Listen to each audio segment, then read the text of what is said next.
Inquiry is about developing a culture where kids get sort of searingly curious in a critical way, like asking questions about the information that they encounter. And that's something we really try and help them learn to do better.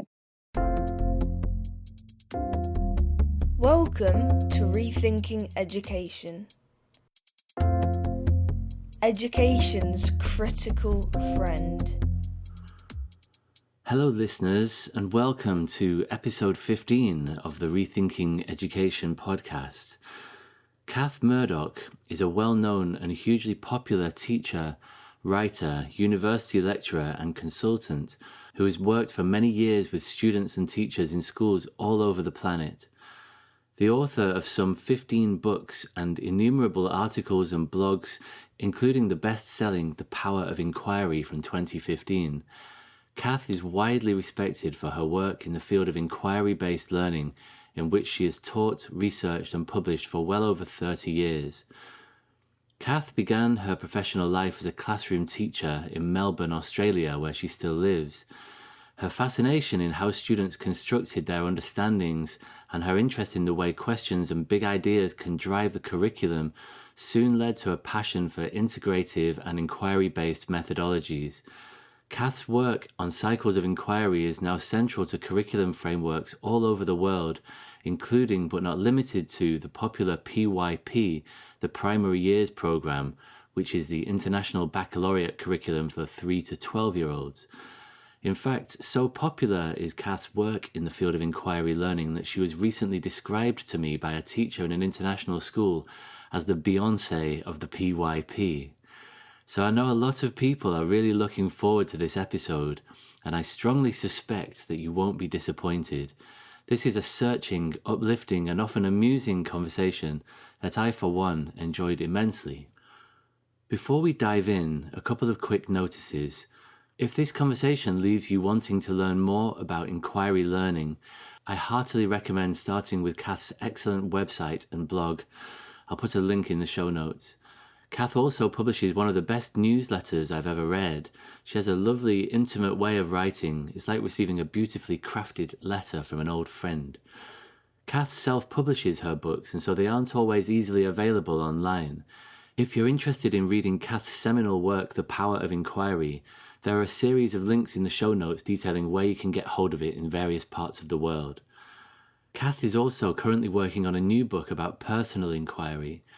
The more I learn about self-directed learning, the more I find myself applying these ideas in my personal life as well as professionally, so I'm really looking forward to that one. Kath is also a member of the Rethinking Education Mighty Network, the thriving community of innovative educators that has grown up around this podcast. If you want to be like Kath, you can do so by visiting rethinking-education.mn.co or by downloading the Mighty Network's app and searching for Rethinking Education. On which note, listeners, some exciting news. In the coming weeks, we're going to launch a series of what we're referring to as Rethinking Education Campfire Conversations. In contrast to the podcast, which as you know features in-depth, largely pre-planned conversations with individuals, the campfire conversations will be shorter, more spontaneous group conversations with different guests joining us each week as we rethink education using an appreciative inquiry approach. If you aren't familiar with appreciative inquiry, you're in good company because I speak of it with the zeal of a recent convert. Put simply, or the way I see it at least, appreciative inquiry is a framework for changing the world from the ground up by working through 5 stages: define, discover, dream, design, and deliver. Or, if you like to get your hippie on, as Kath memorably puts it in this podcast, you can refer to the final stage as destiny. These campfire conversations will be live streamed on Saturdays at 12 noon UK time, and they'll also be recorded for posterity in case you aren't able to join us live. We would be absolutely delighted if you would join us and if you would join in with this urgent conversation. Can we rethink and reform education in such a way as to alleviate unnecessary suffering and perhaps even to increase our chances of surviving this incredibly tumultuous century? Can education save the planet? And can you roast a marshmallow by holding it up to YouTube? Only time will tell, listeners. Okay, I'm going to stop talking now and hand over to an earlier version of me in conversation with the one and only Kath Murdoch.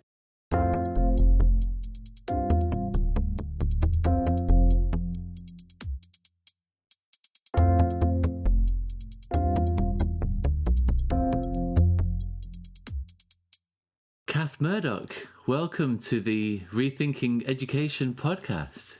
Thank you, James. Lovely to be here. I think it makes sense to start with inquiry, which I think that you described when we spoke last week as being the thing that you spent most of your life doing, and it's the thing that you're the best known for. And you've written many books and blogs, and you're very widely known for this. So, although I'm a little bit aware of inquiry learning, I'm in no way experienced in this to the extent that you are. So can we just start with an absolute inquiry learning 101? What is inquiry learning? I thought you might ask me that question, James, and it's a question, obviously, that I get asked a great deal. And each time I'm asked it, I have to take a bit of a breath and think, now, actually, what is it? Because it's both really simple and really complex. So if I go the simple path, in essence, when you say you're a novice, you're not. You're a human being. So in fact, you are an experienced inquirer. You've been doing this since the day you were born. It's how we come to make sense of the world around us. In terms of the school context, I guess in its most simple form, it's a process that invites our students to primarily to investigate, to find out, to figure out, and we also hope to make meaning, although I guess you could say even simpler than that, it is just inquiring in order to find something out. And it's often, but not always, driven by a question, a desire to have something resolved or figured out. And that question might come from the learners, it might come from the educators, or a combination of both. So that's the simple version of it. And I think it's really important to keep in mind that investigation, trial and error, research, testing something out is in fact at the core of it. But I also want to say that it is much more complex and nuanced than that. So it's a stance. At its most powerful, I think, inquiry is a way of being as an educator, and it's a way of being as a learner, a way of being in the world. You bring this really curious disposition. I remember hearing a lovely talk by the author Amy Tan years ago, and she said, as an author, one of the ways that she becomes inspired to write is that she feels she walks the world with questions in her head. And I think in many ways, a strong inquiry educator walks the world, or perhaps walks their classroom, with questions in their head. We see our students as inherently capable, curious, competent learners, and we see ourselves as capable, curious, competent educators. So it's a way of being, it's a culture in the classroom, it's a pedagogy. So I believe that it's a way of teaching as well as a way of learning. And then, of course, there's a layer to it that is about design. So it's also a kind of you can have I'm often associated with an inquiry cycle or a framework. So this process that helps learners move through a series of kind of moves to go from one not understanding something particularly deeply, but wanting to a place of deep understanding. So there's many layers to it. which is why it's kept me busy for such a long time. Yeah, okay. And so if we think about what this looks like in the classroom, it's obviously, the name inquiry sort of suggests questions. You mentioned questions a few times. But you also said, when we spoke last week, you said something about how what happens in many classrooms is like kryptonite to inquiry, where it's the sort of like sit down, be still, listen, answer questions, don't ask them, and so on. And so what does it look like in the classroom? Well, it looks like many different things. And I should preface what I say in terms of what it looks like with the fact that the bulk of my experience over the last 35, 36 years of working in education has been in the primary setting. So from 4-year-olds through to 12-year-olds, it's absolutely where my heart lies. So when I share what it looks like, I'm predominantly sharing my experience in the primary sector. Right. But, I guess there's so many ways that it manifests. But it looks like learners and educators working together. It looks energetic in a good way. It looks alive, and it sounds alive. It sounds like deep, robust, interesting conversations between kids and between learners and educators. It looks like a lot of teacher dialogue with other teachers. What it doesn't look like is a highly scripted performance. It probably it doesn't look chaotic. It has a reputation for being chaotic. Often people say to me, I just don't think I could handle the chaos if I used that approach. And I'd have to say, I hope that if you walked into the classrooms that I'm privileged enough to work in, you would see and feel energy, but not chaos. You'd see and hear a lot of interaction, people coming together to figure things out together.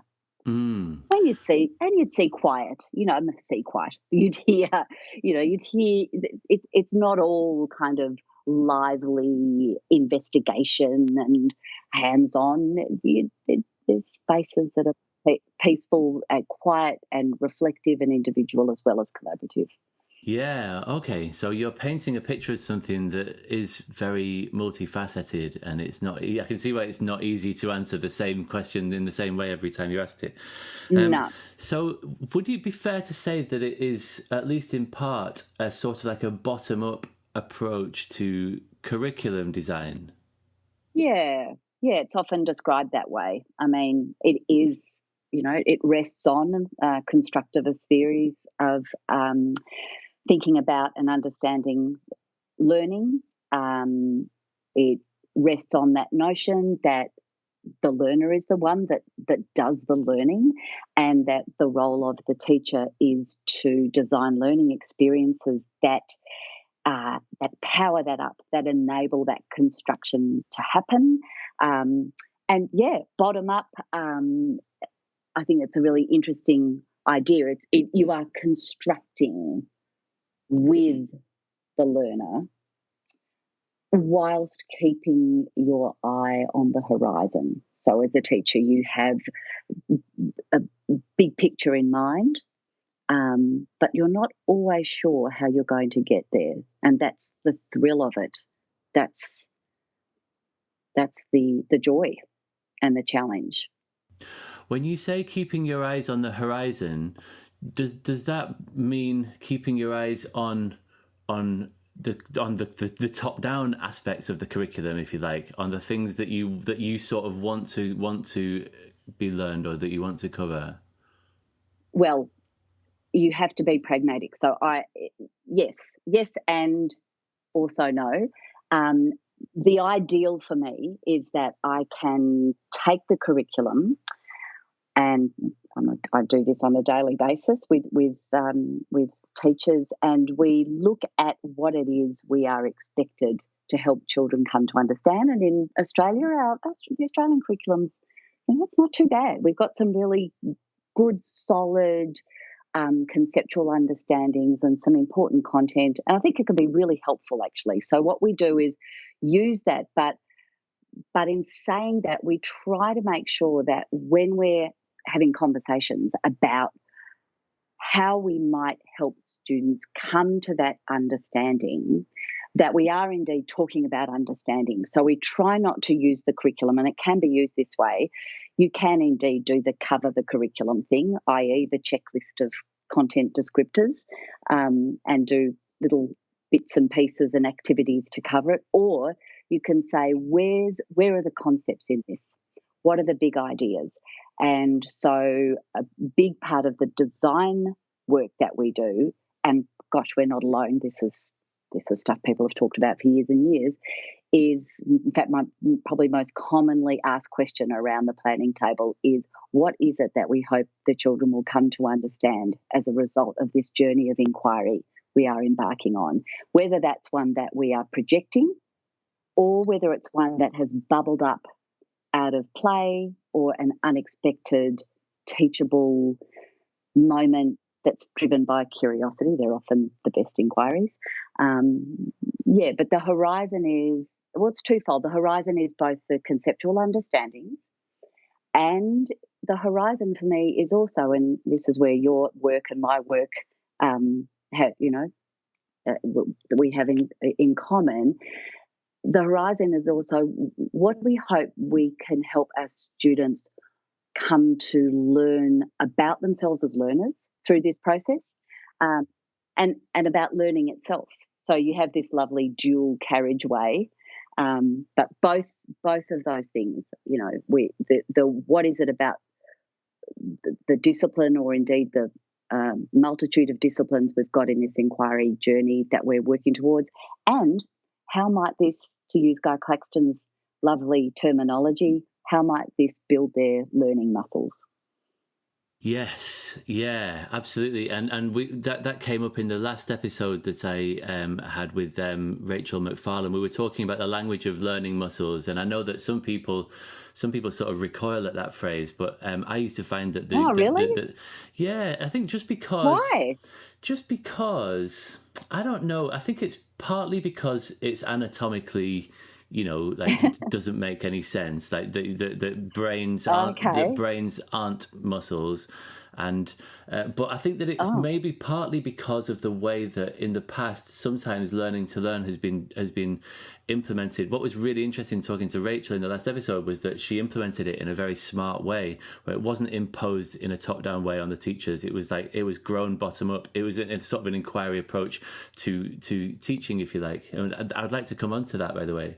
Sure. But in some schools, people have been told you must have a learning muscle in every, as a learning objective, say, in every lesson. You know how schools can sometimes just be a bit like didactic sometimes. Yeah, turn it into a program. Mm. Yeah, so I think that maybe some people have had bad experiences with this, but in my experience, kids really like that language of learning muscles. I was trying to say the metaphor works, I think, for children, and you can extend it, because there's the whole with muscles, if you don't use it, you lose it. So it's also about, okay, well, if we want to build our capacity to be great thinkers, we've got to practice thinking, and we're going to be weaving that into this lesson or this, and I must say, when we're designing these learning experiences with and for students, we try to be really explicit about that.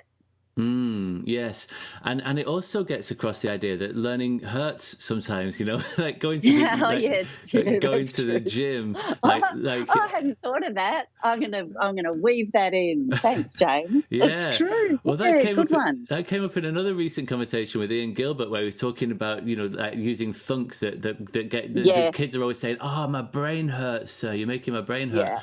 Like James Nottingham talks about the learning pit. Like sort of this idea that you just say you have to get down among the weeds, and it's frustrating, and it's not just that it hurts so much, but it's just like it can feel uncomfortable, it can be unpleasant. You have to force yourself through the sort of the pain barrier sometimes in order to come out the other side. So it does run and run as a metaphor. I really like it. Speaking of, learning muscles and how it triggers some people, you're probably aware that, inquiry learning has its critics. I'm sure that you've noticed. Oh my God. Okay. I just need to take a moment. Oh, okay. Wow. That's, mind blown. Okay. Right. I can come to terms with that pretty quickly. Sorry to be the bearer of such devastating news. So we'll come on to that in a while, because I think it's interesting to look at that. And, I really like, there's a quote from Richard Feynman where he says, if you're going to propose a theory or some sort of set of ideas, it's important to be as critical of them as you are, like talking about the good things, right? And it can really help us to understand more about inquiry and also about other types of learning. So it would be interesting to talk about some of that stuff. But first, I'm interested just to hear about, you said that this is become your life's work. How did you come to inquiry? How did you come to sort of embrace these ideas so fully as you have done? Certainly by accident rather than design.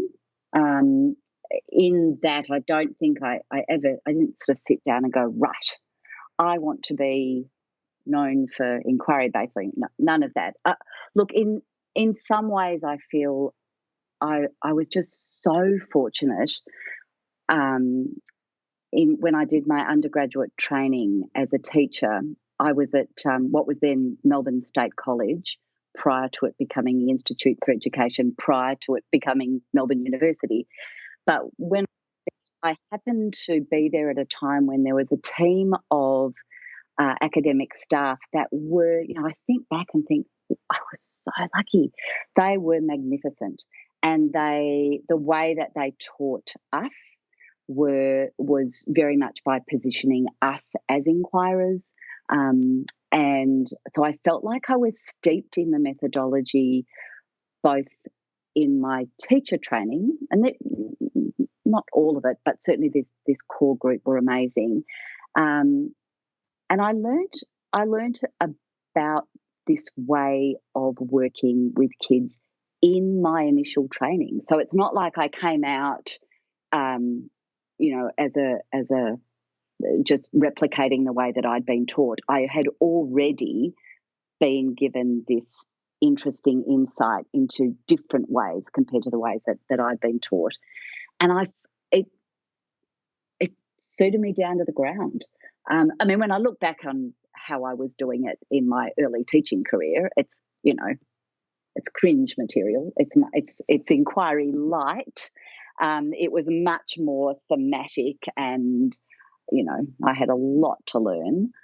But the essence of it, I think, started in my training. And then the other thing I think that happened that just kind of sealed the deal in those early teaching days was that one thing that happened in my training was one of these fabulous academics took us, I majored in early years in my third year, early years education, and we had a lot of experiences. So we'd go off campus a lot, and this fantastic lecturer, Joy Paletia, took us to Melbourne Zoo, which was a zoo that was renowned around the world for, and still is, for its education program. So here we were, these, I don't know, how old are you, 19 or something, studying to be a teacher. And I walked into the zoo school, and this educator, Frank Ryan, who later became a dear friend, he's no longer with us, but he was amazing. And he had this snake coiled around his arm, gathered us into a circle and introduced us to Monty the Python, and proceeded to work his magic. And it was a day that just made me think, this is what I want, this feeling for the kids that I teach. And when I look back on it now, what Frank was doing was engaging our curiosity, honouring our theories, inviting our questions, allowing us to certainly gain lots of important knowledge, but it was just a beautiful example of such high quality teaching And so that was a super inspiration. And I became really interested in environmental education in the field more broadly. Then when I went into teaching, every single year I would have various creatures in my classroom: quail, lizards, yabbies, rabbits, guinea pigs, hermit crabs, mealworms, worms. I was trying to make a list of them the other day, thinking, heavens above, I probably wouldn't be allowed to do all of that now. But having that in my classroom, and I think I did it because I wasn't particularly good at classroom management in the early days. And as soon as I brought animals into the room, everything was fine, because the kids were so interested, and the spirit of inquiry would just inhabit the learning space. So I learned about inquiry by watching the way children responded when they were engaged with these beautiful, authentic experiences, most often when it was to do with connection with the natural world. So getting them outside or bringing the world into the classroom. So I think asking what did it for me, and I've just realised I've talked for way too long, but it was having great early models and inspirations in my training, lucky me, having some examples in my training when I did, pracs, when I was out on teaching rounds, of exactly the opposite of that. So that always helps, doesn't it? Mm-hmm. To get a sense of, no, you know what, that's what I don't want to be. And then in my early years of teaching, just seeing this glorious, I want to use the word aliveness that happens when children's curiosity and wonder is given a home. When your classroom is a habitat for curiosity, learning is so exciting. Yes, and to the extent that I have used inquiry in the classroom, it's probably been through philosophical inquiry. So I came to P4C, Philosophy for Children, quite early in my career, and I absolutely loved it and love it to this day. And it's funny because, like inquiry, it also isn't without its critics. And recently in the UK, they did a trial. It's the most ridiculous thing. They did a trial of philosophy for children, and the Education Endowment Foundation, all their trials, it always looks at to what extent does it improve reading and maths. So they've just done this trial, and they've published, and it's cost them 1.2 million. And lo and behold, sitting around in a circle and talking about philosophy doesn't help you improve your reading and maths. I was like, man, I could have saved you 1.2 million pounds. That's not surprising. And they did a previous trial where they did find that P4C impacted on reading and maths. But if you look at the trial data, that it wasn't a good design of a trial. The control group had far higher attainment prior to the thing starting. And so the intervention group, they call it regression to the mean, right? They're more likely to, because they've got sort of more distance to travel. So it's just ridiculous. And people sort of don't really understand what the point of P4C is, because I don't know to the extent that this is happening in Australia, but or the extent to which you're aware of what's happened in the UK in recent years. But under the new Labour administration that was around from around sort of the mid-90s to around 2010, there was this big focus on skills, and then the Conservative and a Liberal Democrat coalition government came in 2010, and subsequently a Conservative administration, and the pendulum has swung really hard in the direction of knowledge. I'm getting that sense when I listen to your podcast. Right, because, it's like, well, oh, wow. I don't think it's quite the same here. But also it's hard to generalise because it also varies from state to state here. But, I certainly have got that picture from listening to the various conversations on your podcast. Yeah, I do talk about it a lot. No, but so do your guests. It's not just you, but most are based in the UK. So the political landscape you're talking about is there. Yeah, absolutely. And so, when we're, suggesting that, it's a good idea to sit in a circle. So a philosophical inquiry session is where we sit in a circle, usually, not always. and you come up with a question. You can do it straight off the bat with a thunk, like I talked about with Ian Gilbert, or you can go through this whole sort of process of generating questions and then working through them and voting for them and talking about what makes a good question. And that's useful work to do. And then you discuss it at length, and it might be, what is love? Or it might be, what would the world be like with no money? Or is life just a dream? Or what, a really good one that we did once was, is life just a war between all the animals?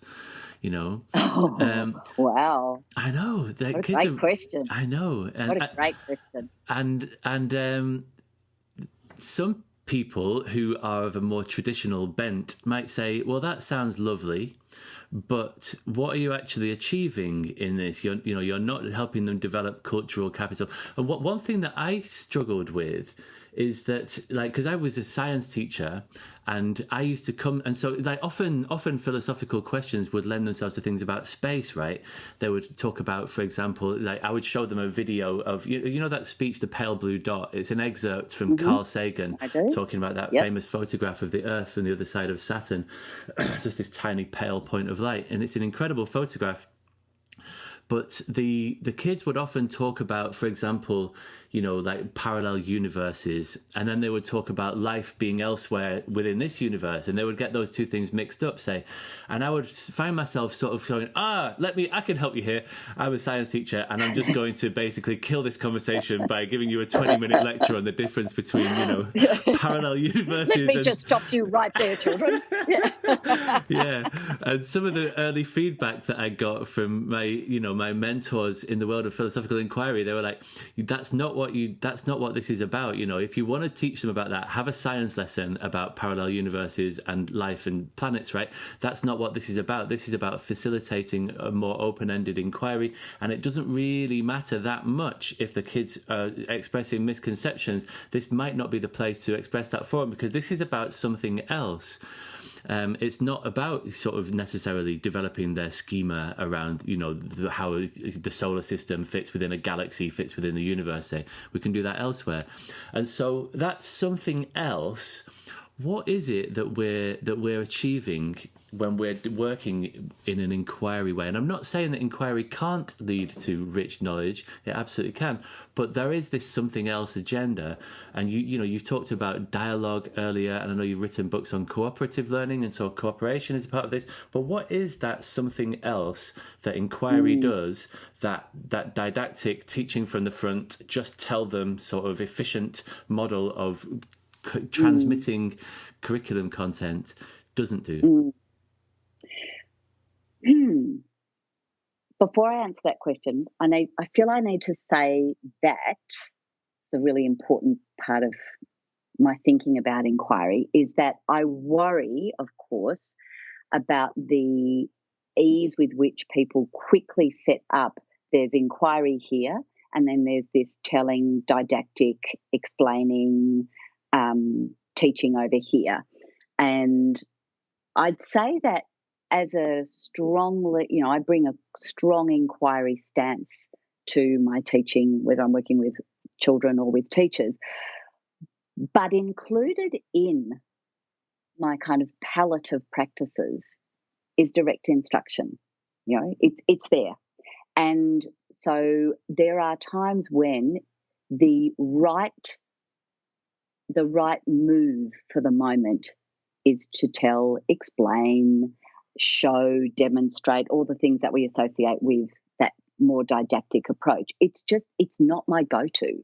It's not my default, this is what it means to teach. For me, this is what it means to teach is more the asking, the designing for learning, so the kids are doing the heavy lifting, etc., which we can come back to. But I just wanted to pick up on that, because I think before we talk about the benefits, the what is it you get for this rather sophisticated and complex way of teaching, because there's no doubt in my mind at all that to use a more inquiry-based approach well, you've got to know your stuff. It's not for the faint-hearted, James. It's not a script. It's not something I can. I'll just say that it's not a script. So when we do use it, it does have a lot of benefits, but it's not that it is completely. I don't want to separate or buy into that unhelpful war between, the direct instruction versus inquiry. I get it, but I think it's unhelpful. One of the things that, and this is not the question you asked me, but I'm going to take podcasty liberty and answer it anyway. Go for it. I think one of the beefs that I have is when people say, and I get it said a lot to me, oh, look, there's always, oh, look, I think this is fantastic. What a beautiful way to work with kids, and I'm waiting for the but, and here it comes. But we really believe in explicit teaching. So we just, or how can I fit explicit teaching in with this approach? And my question is always, tell me what you mean by explicit. Help me understand explicit in the way. And what ends up happening is that whenever we have these conversations, we end up agreeing so much with each other about the importance of clarity, the importance of learners knowing what they're doing and why they're doing it, the importance of teachers having clarity in their own thinking. So when I think explicit, I mean, honestly, many of the teachers that have got this inquiry-based pedagogy that I work with are the most explicit teachers I know. You can walk into their classrooms and ask their kids, tell me about your learning right now. And those kids will be able to say, well, right now we're investigating this question, and here's why we're doing it, and here's what we're working on at the same time in terms of our learning muscles or whatever language they use. And I'm going to be, caricature this a little, but I would argue that some of the really strong direct instruction practices that I see, or that I used to see, I'm not in that world much, but I would say lack so much explicit teaching and learning. If I'm saying, here's what you have to do, kids, open up your book, go to this page, here are some questions you need to answer, I don't know, whatever it involves, what's clear about that? What is it that if we're talking clarity of intention, so I think a strong inquiry-based teacher has really a very strong set of intentions about why they're doing what they're doing, and the language that they use as they teach is so explicit. I have these beautiful teachers that I work with 5 and 6 year olds, and they use what we call big inquiry diaries or floor books. And with the children, they narrate the learning process. So they might say, hey, guys, let's just come back together again. They might have a little small group saying, so what question did we start this session with? What did we ask ourselves? And let's tell the story of this lesson, or tell the story of this moment. So you get this, and they'll narrate the story of the learning and then go back over that with this sophisticated meta language. You cannot get more explicit than that. Yeah. So I don't buy inquiry learning isn't explicit. It's not explicit if you say to the children, hey guys, what do you want to learn? Cool. Okay. Whatever question you've got, off you go. I'll see you. Yeah, I don't know. Whatever the myth is, that's not how it works in the places I'm lucky enough to work in. That's not explicit, but neither is, here's the activity that you need to do and hand it up to me at the end of the lesson. This is I've gone on a little rant. I just ranted. No. Right. I said to my rant, and I've already failed my intention, my learning intention, my podcast intention has not eventuated. my success Rethinking criteria. Education podcast is all about ranting. This is fascinating, and it's really interesting. It's like about sort of like the word explicit seems to be this sort of like in this contested territory, because I would argue that, you know, like lots of the stuff that I talk about with regard to learning to learn and metacognition is at least in part about making shining a light on what are the invisible processes of learning and making them explicit, right? Because when you make them explicit, you make them tangible and therefore learnable, you know, like, and this whole idea that you can learn how to learn stuff. Effective learners are just doing some sort of process in their head. And if you can find out what that is, do a think aloud, get them to think out loud, and we go, oh, I see what they're doing. They're making metaphors, they're doing links, they're using visual imagery, whatever it might be. Let's share that. And through making this explicit. But when I spoke to, so recently on the podcast, I don't know if you listened to this one with a guy called Adam Boxer, who's an arch traditionalist. And he says that he doesn't really like the traditionalist label. He would prefer it as to be referred to as the explicit teachers. So it's interesting that there's this sort of like the people on the inquiry side, people on the traditionalist side are trying to sort of to claim. I don't want to be on a side. I don't want to even be on a side. I want to, you know, I just feel that this whole framing, every time I hear it, I get, you know, I think I mentioned to you one of my, well, I'm not alone. It's almost Hallmark greeting card worthy now, but that famous Rumi poem, you know, that between right and wrong, you know, that there's a field beyond and I'll meet you there.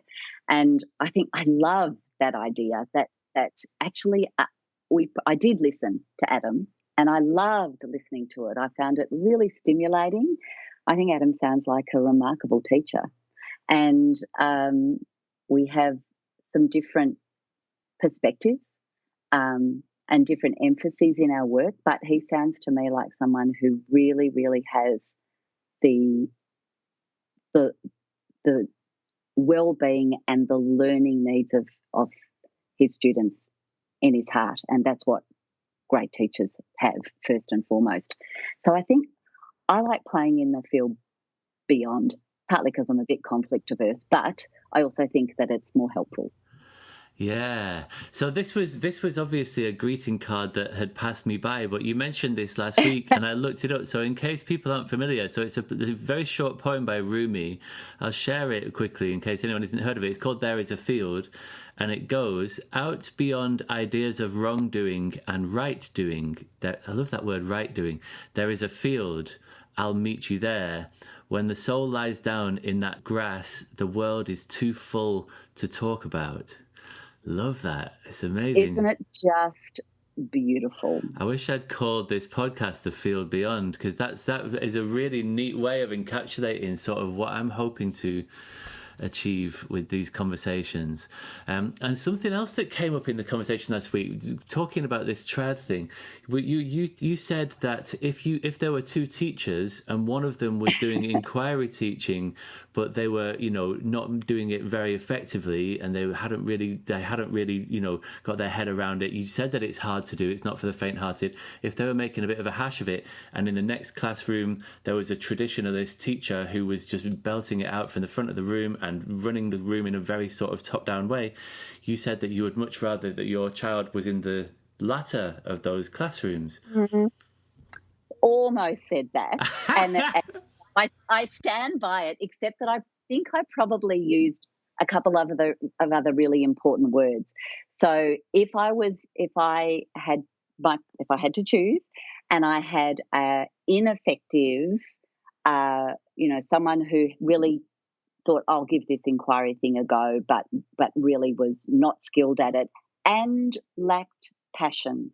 Okay. And lacked passion. So I'm talking, I don't know if this, anyway, but a very poor example, but still using some semblance of inquiry-based learning. I'm not going to choose that teacher for my child over next door someone, I'm not going to say belting it out, I'm going to say charismatically passionate about their learning area, because we've all had those teachers. I've had them. I've had the what we might describe as a traditional teacher, the up the front teacher who absolutely captivated me, from whom I learned so much because they cared passionately about their subject and cared about the children. So if I was having to choose, I'm not going to choose something purely because of the methodology if the methodology is in really poor hands. However, I'm greedy. I want my cake and I want to eat it too. So I want passion, knowledge, strong knowledge and commitment to the field. I suppose we're talking more secondary here. And the skill of inviting the learners into the opportunity to do a whole lot more figuring out for themselves, and to share the power, and to be comfortable with, instead of having power over, having power for and power with the students. I want that for kids. Does that make sense? Yes, yeah, it does. Yes, so it's a qualified choice. Yeah, thank you for putting me straight on that. So let's get into some of these criticisms that people sometimes have, not necessarily of inquiry learning, but criticisms of anything that isn't traditionalism. It seems like traditionalists often sort of have the same sort of arguments against things that aren't traditionalist teaching. And we address some of these in our book as well. And one of them, so there was the famous paper that I'm sure that you're aware of, the Kirshner, Yep. Sweller and Clark paper, which has become hugely influential in people's thinking. And it's got a very contentious, what's the title of it? It's something like why direct or explicit instruction, or it's explaining something about the failure of inquiry-based approaches or something like that, sounds isn't it? right. Yeah. Or discovery. I think the emphasis in it, I haven't actually read it for a while. I had 10 years as an academic, but it was a long time ago, and I don't operate so much in that space now. But I think my memory of it, I should have boned up on this, shouldn't I? But my memory of it is that the criticism was against what they called discovery learning. And again, my memory may not be serving me well, but the criticism was against what sounded like an approach where you pretty much, it was hands off, right? It was just teachers as the kind of, I don't know, I'm not a fan of the guide on the side phrase, but teachers just saying, all right, you're going to discover it for yourself with little support, expecting kids to do almost all of the heavy lifting. Yeah. And I'm inclined to agree that could be really problematic. Not so much with very young children, that's a different situation again.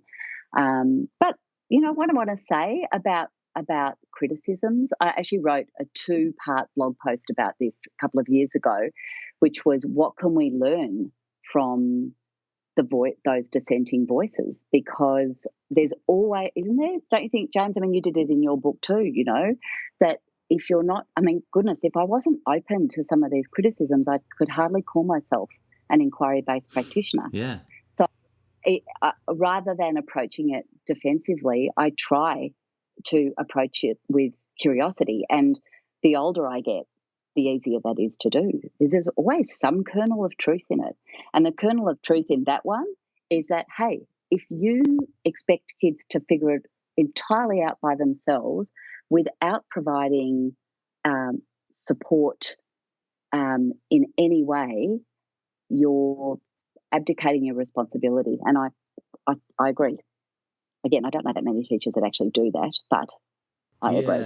Yeah, absolutely. And so I've just looked it up. The title of that paper, and it does speak to what you were just saying, is Why Minimal Guidance During... Oh, that's right. Yeah. Yes. So minimal guidance. But, Yes. Already you're like, well, what the picture that you just painted of inquiry teaching is not about minimal guidance stuff. This is not about just like stepping back and let the kids sort of flounder.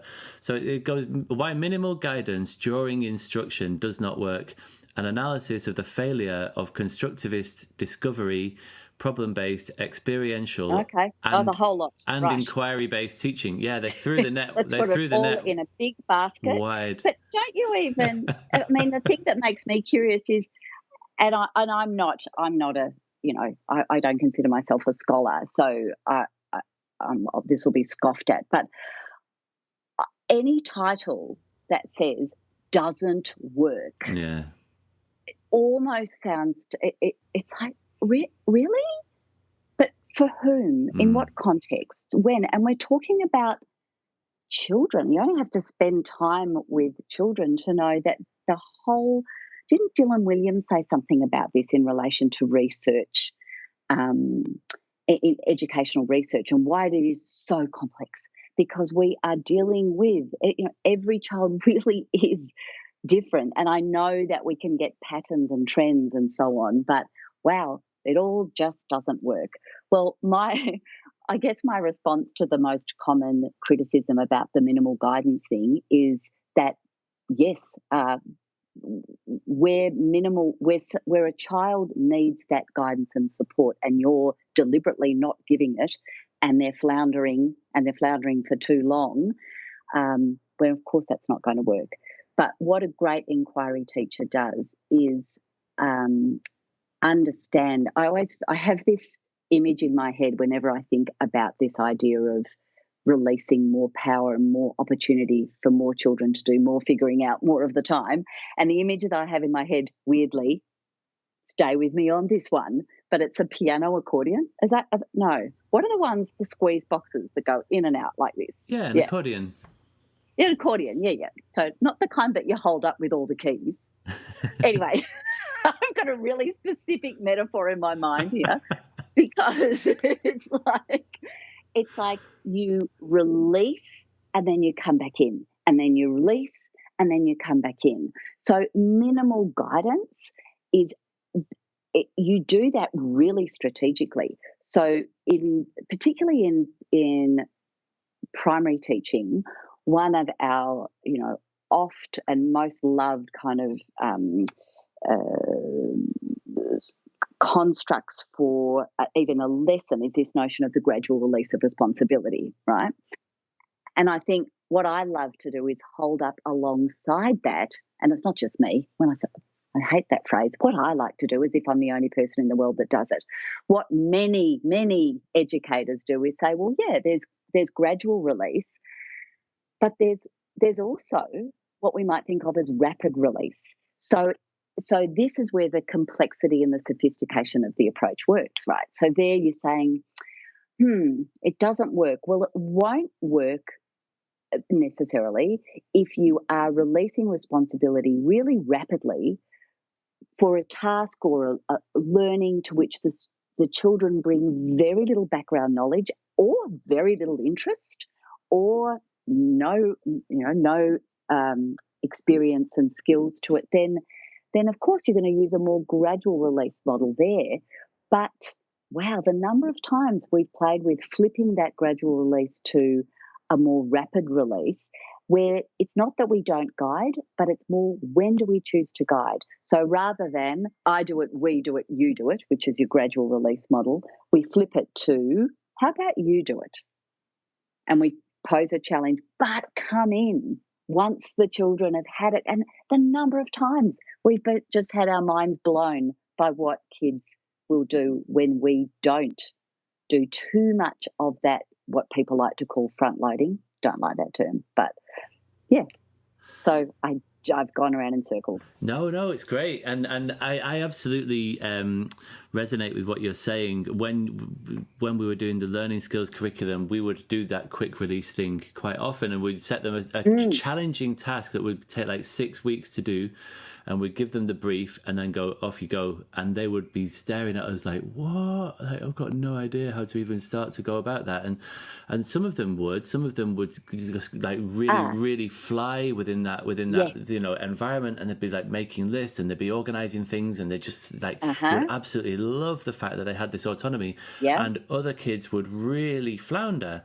And that's fine, right? And like it's important. That floundering is an important learning process in itself. They need to know that they don't know what to do when they don't know what to do, in order to start to figure out. And if you throw them a lifeboat too soon, then you're sort of just making them dependent on you. And you don't want to stand back and do such minimal guidance that they have nothing to show for their time at the end of 6 weeks. But like you say, it's like, and I think I love that squeeze box analogy. I love the idea that that you come in, but when we would come in, we weren't sort of saying, here are the answers that you're looking for. We would come in with a coaching type conversation. That's it.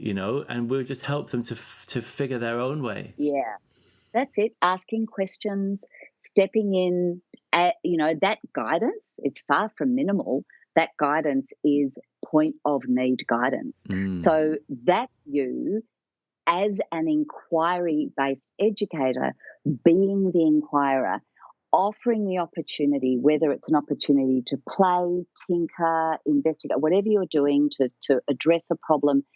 And then our job, I think, is so much about noticing, really taking on that role of now that I've released, my job is to listen really carefully, to observe really carefully, and add to that the deep knowledge that I have of these students, because knowing who we are teaching is so important.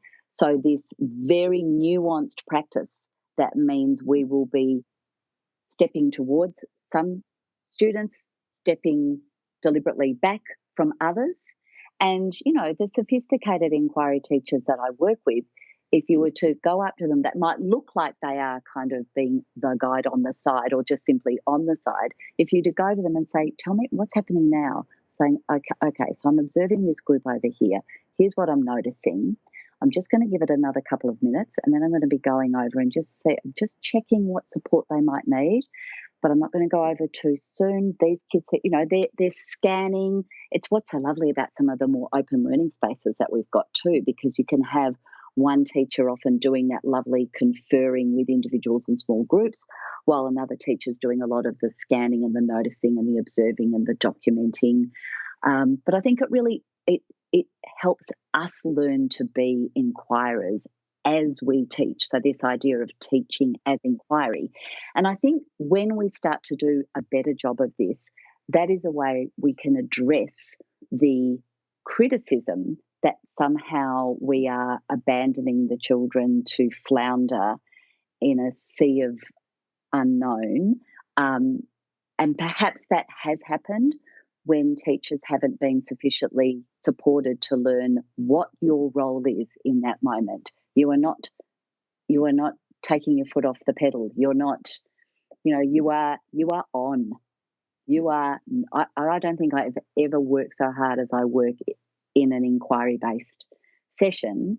But if I'm not, I have to be, what's that phrase that they use in mindfulness? You have to be intentional and stay attentive. Yeah, I love that.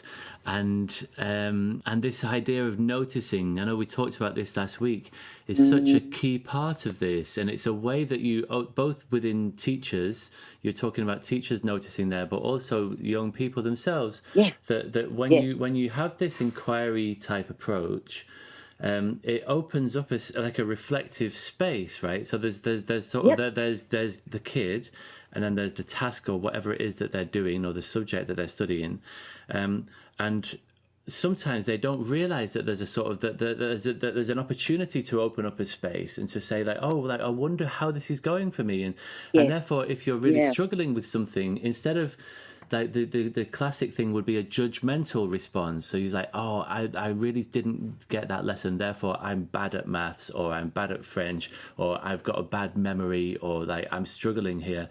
If you open up this thing when you're like, okay, that's interesting, right? It's interesting that you struggled there. I wonder why that is. So that itself becomes an object of inquiry, and Absolutely. And this is quite an emancipatory mechanism for teachers to start to think more, critically and creatively about their practice, for young people themselves, and also just in life. If you go to a therapist, right? Like, what's a therapist? It's a point of reflective space that you can sort of open up and just think about how things are going and how you might do things differently or better or less badly in the future. Yes. And so this is a very important aspect of what's going on here. I think that meta language, the importance of the noticing can't be overstated. And I think perhaps, that article you're talking about, that's going back now, and the data it's based on is quite some time ago too. I think, and same with some of the data that Hattie used as well, was perhaps I think we're better at it. I think those of us that use this, that have in their hearts a passion for an inquiry-based culture in the way that we work in schools, we've learned a lot, haven't we? We've learned a lot about the importance of the language that we use, of the metacognition, and it's like those teachers I was describing before that are with those 5-year-olds telling the story of the learning. And one of my favourite questions to ask kids and teachers and myself is, what are you noticing?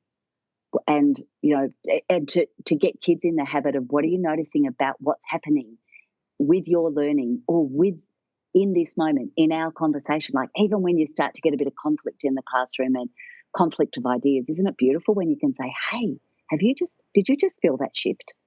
Isn't that interesting? What are we noticing about what's happening right now? Or now that you've found that out, how is your thinking about this changing? So these questions that invite even our very young learners to be self-aware and to grow that vital human resource it is, isn't it, of self-awareness and self-knowledge. And I know that to perhaps some that don't warm to this way of working, that all sounds a bit hippy-trippy, but actually it is, I would say, it's sophisticated and nuanced work that we do, and really powerful. And you only have to read and listen to kids talking about their learning when they are in that kind of community. And I'm lucky to work with lots of schools over extended periods of time. And oh my goodness, the children's capacity to think and talk about themselves as learners, it's quite something. Yeah. And this is about a wider aspect of education, isn't it? Which is what's, it's often been referred to as, like educating the whole child or holistic education. But to my mind, it's just about like personal development, right? It's just about like self-actualization and helping them to find out who they are, to develop a stronger sense of identity and to stand in that identity and to grow with it and so on. And lots of that stuff. Oh, sorry. No, go on. I was just going to say that does not have to come at the expense of knowing stuff. So that's the other criticism of inquiry, which I don't, again, it's like, pardon? When people say, oh, yes, but knowledge is important, I go, yeah, because you've got, what do you think we're inquiring into? We're inquiring into the way the world works. We're inquiring into history, geography, science. We're inquiring into the content of those disciplines. The questions that we're asking lead us to find out about the world. And so even when we're working towards a more conceptual understanding, you've got to get there via the knowledge. So again, this idea of it's knowledge versus inquiry seems like it doesn't compute in my head. So that would be the other criticism, and I would say that's what we're actually inquiring into. Perhaps the only difference in some ways is that we try and design learning experiences so that the children actually, A, are hungry to find that knowledge out. I want them to want to be interested in it and find it out. B, they're doing a little more of the heavy lifting to get there, rather than simply having it all poured into them. So maybe it's more the methodology than the actual content. Yeah, that's interesting. And to go back to that phrase of what works, and how things are measured in education research, lots of this stuff, like self-actualization, there's no exam that I'm aware of in self-actualization or becoming more fully yourself or having some mind-blowing insights into how you learn, right? And you use that language quite a bit, that the children blow you away when you lift the lid off and you take the limitations off what they can do. Yes. That's stuff that isn't easily captured. And I think that maybe part of the problem with looking at inquiry through an education research lens is that it's sort of by its nature, it's a divergent process, right? Yeah. And in your TED talk, that you've got lots of lovely little sort of clips of kids asking questions, and such really good examples of questions, but they go in 1,000 directions, don't they? That's what questions do. And exams and education research, like according to the EEF, everything's got to go through the filter of whether or not it improves English and maths results, and that's like a hopelessly inadequate method, with a social science hat on. That's a hopelessly inadequate way of capturing the diversity of human experiences that can happen inside a classroom or beyond a classroom. And so the what works agenda is really problematic. But so there's a couple of other bits that I think it would be worth to look at, because like you say, this can be a fruitful conversation. And there's a few ideas that people of a traditionalist sort of mindset would say. So one thing is about cognitive load, right? So they sort of say that we think that we've got an insight into the mechanism as to why it is that this sort of discovery-based, inquiry-based learning is inappropriate or ineffective or inefficient, maybe, is that they say that it's like that the young people, because you've got a working memory that's got a limited capacity, and that it can become easily overwhelmed, and when the young people are overloaded or overwhelmed, that they can't sort of learn, right? That they just sort of become frazzled, right? So that's one thing.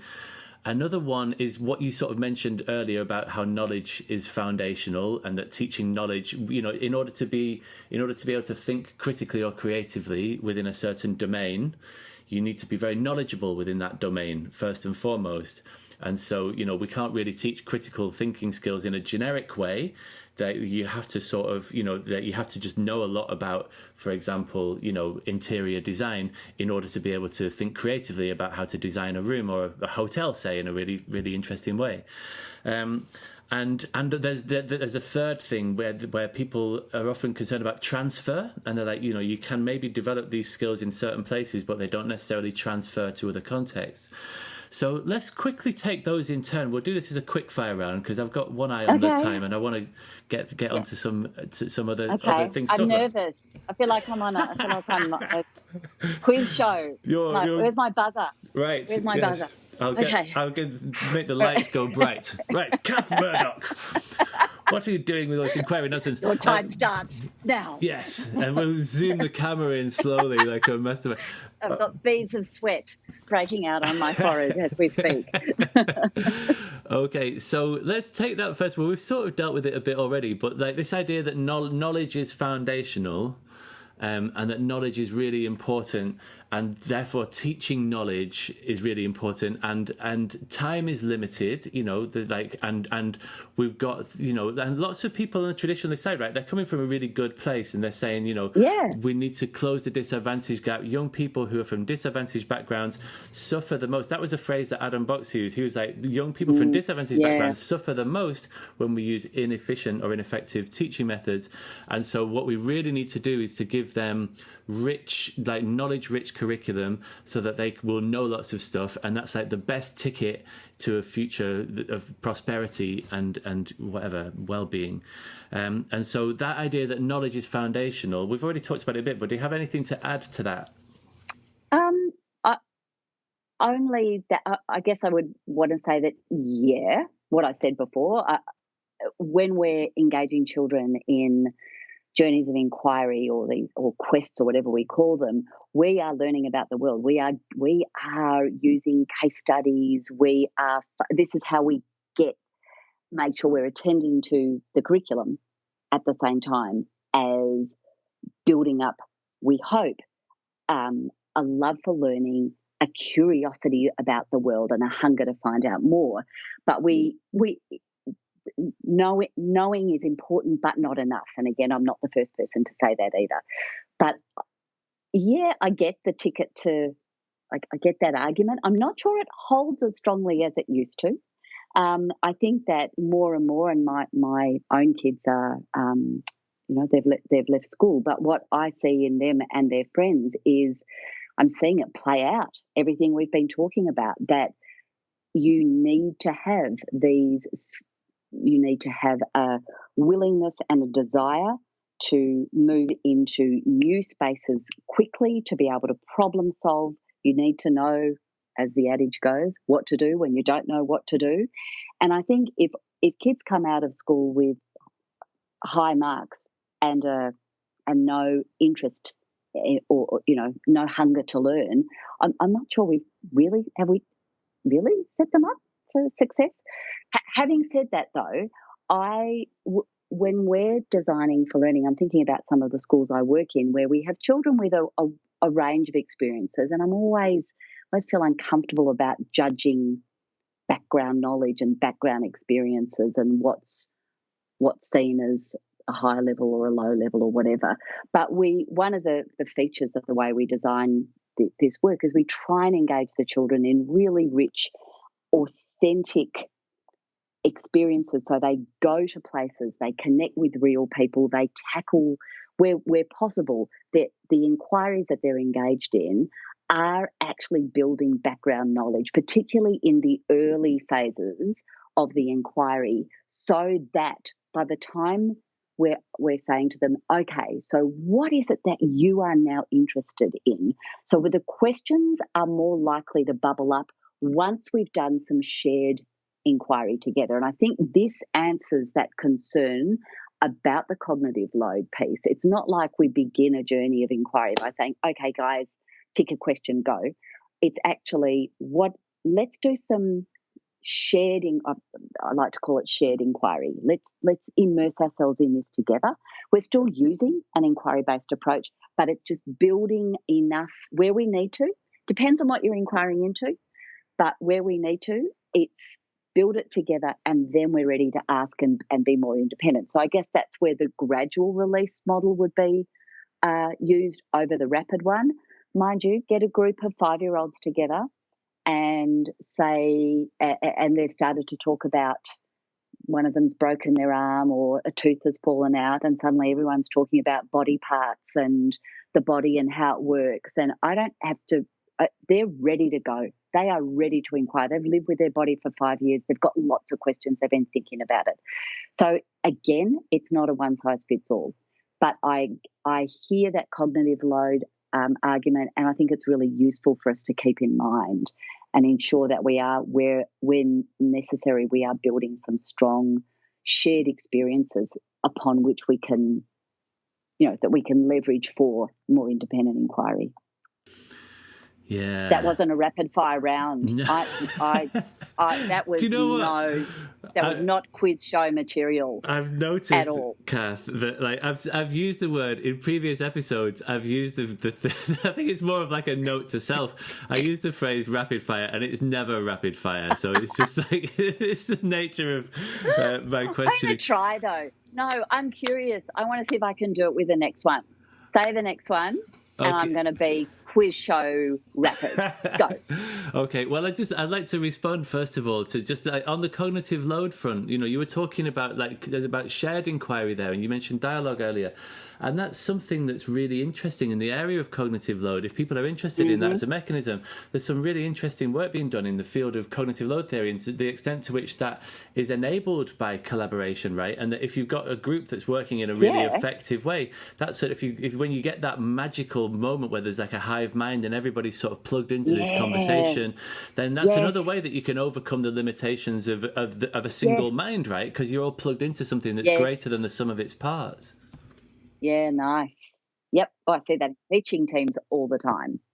We are better together when we're designing and planning. So the collaborative teams of teachers with various levels of experience, I see that all the time. Yeah, and I'd like to come onto that as well, like the inquiry as it relates to teachers' professional development, because that's something that I'm really involved in my work. Okay, the quickfire one was I'm really going to do this. Like knowledge in a domain, so generic skills. So like I know that you said before, it might have been in the TED Talk or somewhere else. You talked about how inquiry is a process, but there's also a sort of a set of skills that sits around it, right? Like that you need to be a skilled inquirer, say.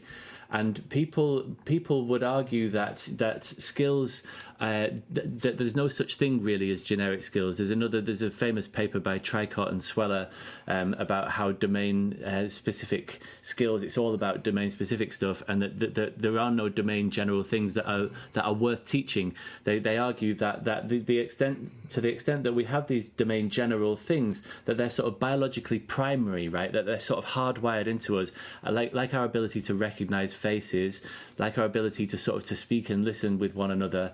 You know, you don't have to teach kids how to speak and listen in the same way that you have to teach them how to read and write, you know. And so the argument goes that, you know, that we can't really teach things that are generic in any meaningful way, that actually in order to be masterful in some domain, you need to just know a lot about that thing. Sorry, that was really not a quick fire question. Sorry, it's me that has to be quick fire. I'm going to try and do it really quickly and just say, I can't give you an academic response. I can give you an experienced response, or an experienced response of working with young children, working with primary kids, that I feel like we do this all the time. I mean, we transfer or build these transferable capabilities as a big part of our work. In the Australian curriculum, we have these things called general capabilities, things like ethical thinking, personal and social skills, and the whole point of them is that they are generic, and we have these standards that we are encouraged to attend to right across the curriculum. They travel through the curriculum.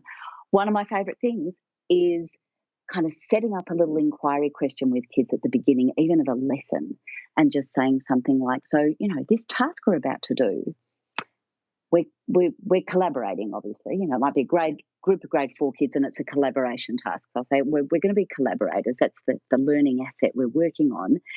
How about we, you know, might be something like, last time we worked together, we struggled a bit with everybody really being involved and really participating.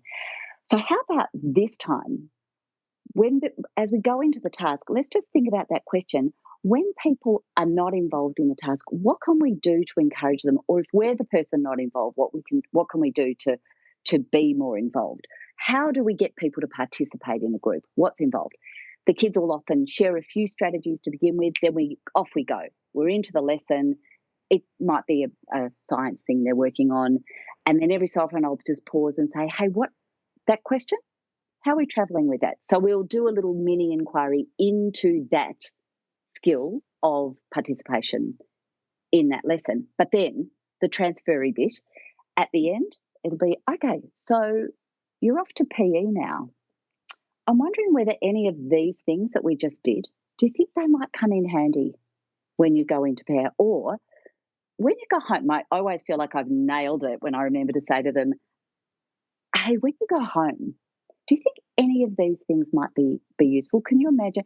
And when you come back tomorrow, let's, as a little bit of a home learning thing, let's see if we notice when we're actually doing some of these things you just figured out at home. And we talk about it, and they'll come back and say, hey, my brother wouldn't do the dishes, and I used that strategy that we talked about. So we get these lovely, really specific, it's like I always feel like I'm kind of picking up that skill and going, okay, guys, let's pick it up together and come with me. We're moving it across. Here we are, and we're popping it into this context here. See? Looks a little different, sounds a bit, but same thing. All right, let's pick it up again. So we have to be quite, explicit, but we have those conversations all the time. Of course. That that wasn't super rapid, but I reckon it was a bit better as an answer. That was perfectly rapid. I agree, and it doesn't really make sense to me. I understand the argument on an intellectual level. I understand the argument that you need to be knowledgeable within a domain, and of course you do, in order to be able to think creatively in that domain, say, or critically or whatever. But also, it's blatantly self-evident to me that of course there are skills that are generic and that can be applied across different contexts, like interpersonal skills, speaking and listening skills. Even like you were saying, that inquiry as a stance, and that the stance of being of curiosity or of humility. These are things that are in deficit in society, right? We could do with a lot more people who were a little bit more intellectually humble, and who are a bit more sort of willing to entertain multiple perspectives at the same time, and to be okay with uncertainty, and to be able to sit with uncertainty, and to not always have to sort of to take a hard line on things. These are certainly things that we would like to see more of in the world, but some people take that disposition, those character traits, and these things are learnable. I'm absolutely convinced that they are. And transfer them and apply them in all kinds of areas of their life, like you say, from being in a maths class to figuring out family politics around the kitchen sink. And it's fun to notice it. I mean, it's not like we're noticing and naming and transferring explicitly everything, because I think a big part of this work is about that. It's kind of like it's in the air, or it's kind of. You're using the language ideally across the school, and I'm talking primary school. So across the day, if we're talking about things like persistence or curiosity, it's the kids are hearing the language and they know that this is something we value. We're ideally modelling it's kind of in the water, it's on the water, not literally, but you know what I mean? So there's also a degree to which aspects of it are just part of the culture that we build, that we value. And then the other aspect that maybe goes to some of the criticism is the importance of being aware and clear and explicit at the same time. Yeah, thank you. It's great. Fascinating stuff, though. It's so interesting. And when I started teaching back, James, back in 1984, I'm from the olden days, when I started teaching, if I just listened to the conversation we just had, I would have thought, what the hell are they talking about? This whole area of learning, being fascinated about learning itself, kids coming to understand, talk about, and use the language of learning. This wasn't part of my practice, and now is, and it is, and I think Art Costa, Guy Claxton, people like that have really helped open that door, and we've kind of braided it into inquiry, and it's just enriched it so much.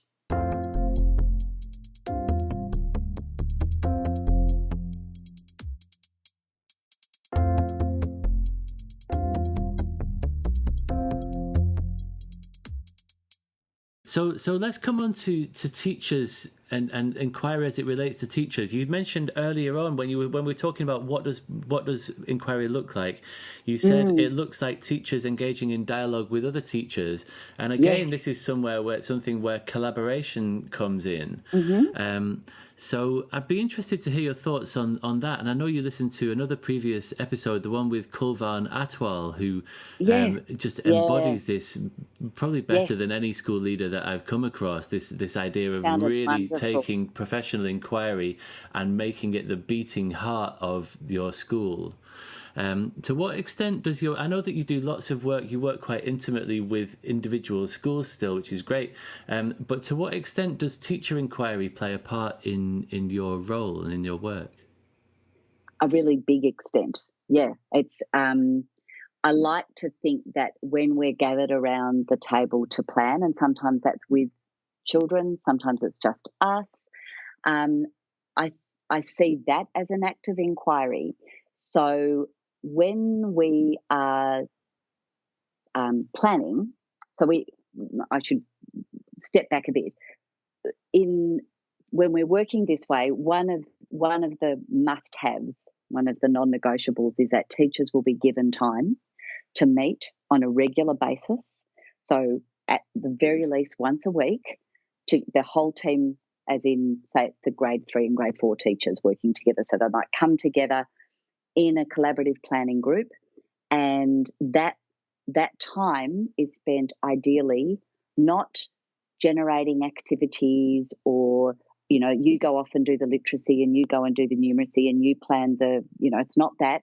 It's we bring learning to the table. We look at artifacts. We talk about what the children are doing, and ideally, and it is ideal, still developing in some places, but we use that to inform next steps. So that to me is an active inquiry. There are lots of important questions that we ask around the table. Yeah, like, what are we noticing? What's being revealed to us?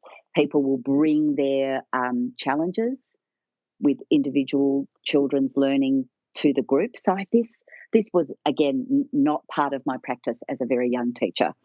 You were on your own. The most you might do is look at someone's worksheet that they were on the. You're too young to remember Gestetner machines, but anyway, yeah, I know those. Worksheet. Yeah. Yeah. Hang on. Is that an overhead projector with a little tiny handle thing? Is that what you mean? Overhead projector. That's advanced technology. No, these were a Gestetner machine.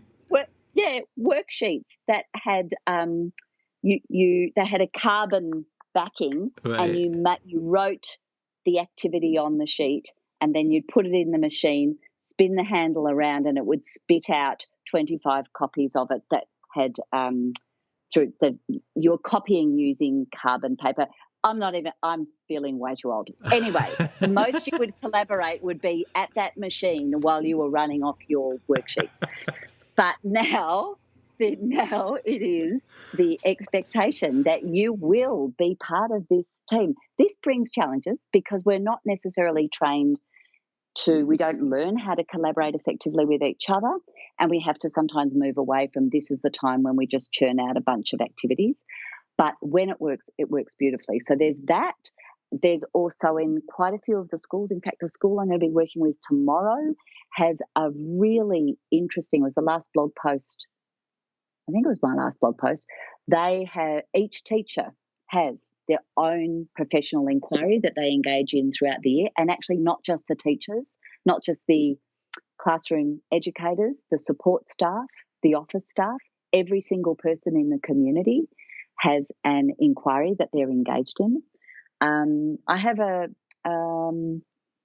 love doing actually Ron Richart uses the lovely phrase of learning labs.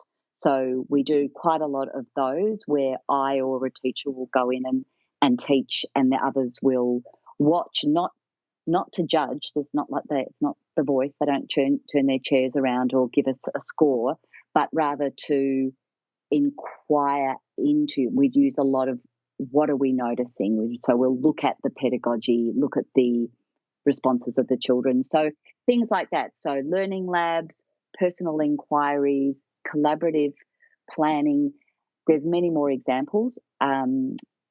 Linda Kaiser and Judy Halbert's work with spirals of inquiry, I think, is also really, really powerful in this regard. You should check their stuff out. It's fantastic. Canadian educators, and they work around the world with engaging teachers in what they call a spiral of inquiry so that lovely kind of interplay between what are the needs of our students and then how might we inquire in order to seek improvement for those students. And it's really powerful stuff. So, yeah, it's a big part of the work. It's a whole community. It's not just the kids being the inquirers. Yeah, absolutely.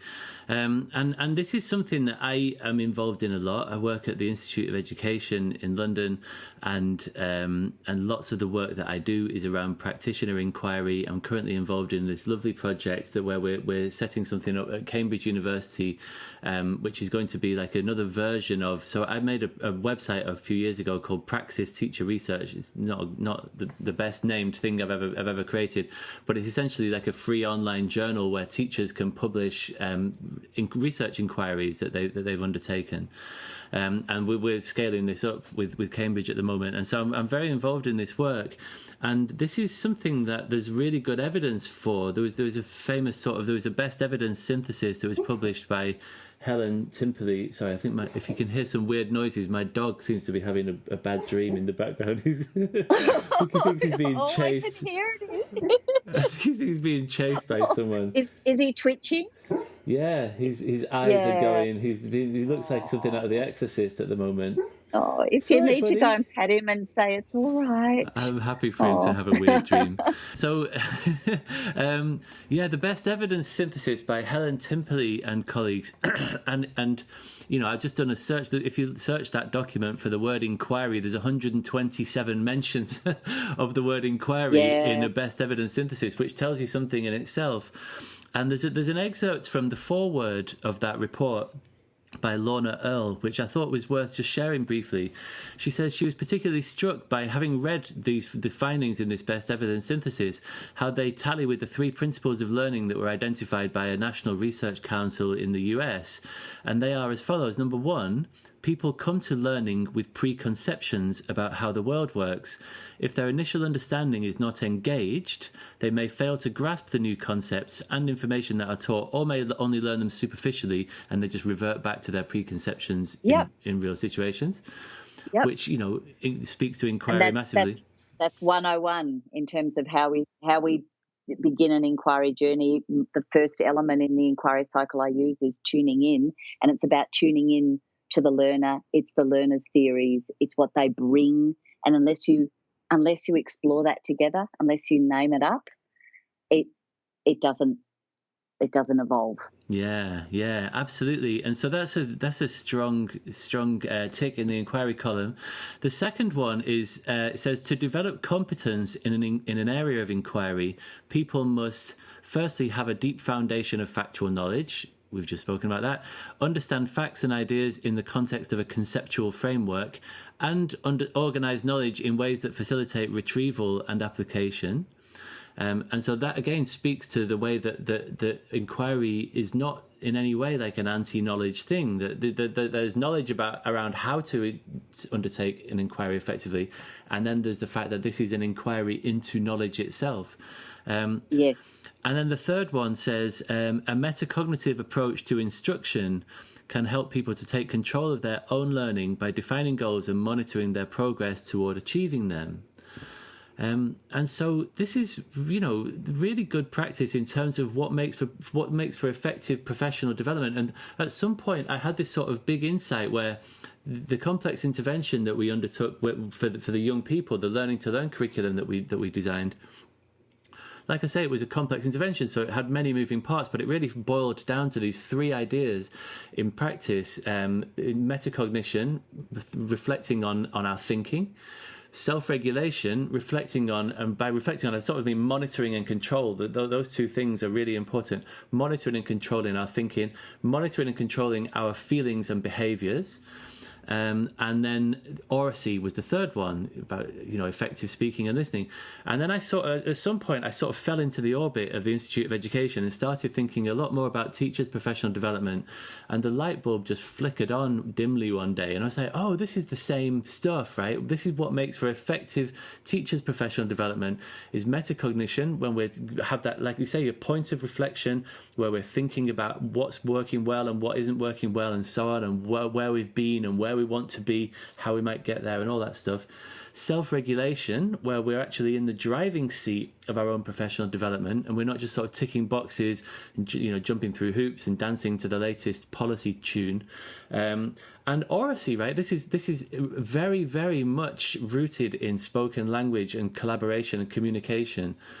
And often I find that teachers they come to a session from 1 week from 1 month to the next, and they say, "Oh, I'm really sorry, I haven't done anything since the last time. I've just been so busy." And you're like, "Oh, okay, that's fine. Let's sit down and talk about stuff." And then when they start talking, they say a whole load of new stuff that they weren't saying 2 months ago. And it's like, it's the very act of speech that renders this stuff, that manifests it into the world. People don't even realize what it is that's sort of swimming around in their unconscious mind or the pre-conscious or whatever. And it's the very act of collaborating and sharing and inquiring together that enables this to come to life. And this is what effective professional development looks like. And so, it's good for us as well, this stuff. Absolutely. Yes. We often notice the parallel ways in which we're working as educators and learning as educators with the ways we're supporting our children to learn. And I think the leaders that I really admire in so many of the schools I work in are leaders that really create a culture of inquiry right across the school. So a culture of inquiry for the staff, for themselves, and for the children. So, everyone is a learner, everyone is a teacher, and you get this. You can feel it in the air. It's a great way to work. Okay, well, thus concludes my forensic examination of inquiry teaching. Okay, I think hair, makeup, I'm going to need to come and mop my sweaty brow. You'll be pleased to hear that you passed with flying colours. I'm quite persuaded. Do I win the car? You win a caravan. Yeah, it's a second-hand caravan. Right now, a caravan would be pretty great. They're hard to come by. We can't travel overseas, so that's awesome. Might be a bit tricky for me to get it from London, but I'll get my people to talk to you. Yeah, I'll stick it in the post. Okay, so as you know, in the Rethinking Education podcast, having listened to some previous episodes, I like to find out about the life story, right, of the person that I'm talking to. And so let's go back to the beginning. And your own experience of education. To what extent was inquiry like a feature of your own learning, or your memories of your early years, childhood, and your later education? Wow, it was a really lovely exercise to reflect on. I've had a few long drives lately, and he's going to ask me this. What am I going to say? So it's been really interesting to reflect on. I mean, I just think it's fascinating anyway. What is it that leads us to become the teachers we become? What is that? What is it that for teacher A means they're super comfortable with sharing power with kids asking questions? What? He's woken up. Sorry, carry on. My son was supposed to keep him in the kitchen. He had one job to do, Kath, honestly. It's like, just keep the dog in the kitchen and go out to school. It would not be a conversation across the airways in 2021 without a dog barking. I'm delighted there has been one, and it wasn't mine. But yeah, anyway, it is fascinating. And so, look, I was probably my school experience. I'm not going to be one of the guests that has something really interesting to say about their education history. Was relatively unremarkable. I don't know that my interest in inquiry was really born of my school experiences so much, although definitely year 11 and 12, so they're our final 2 years here in Australia, was when I hit that wonderful thing where you get enough teachers that really see you and really it's what you want. It's what I've wanted for my own kids, and I've seen it when it's happened to them, and I remember it happening to me. That idea of people that are your champion, and I think certainly having that someone see my interest in music, writing, literature, etc. So I quite like school. I did sort of stupidly well at school. I came out at the end with one of the top marks in the state. And the interesting thing was that when I got this stupidly high result, I'd always wanted to teach. And I cannot tell you the number of people, not my parents, but the number of people that said to me, "Oh, well, you're not going to do teaching now. I mean, you could do anything. Law, medicine, you could do anything, but I don't want to. I want to be a teacher."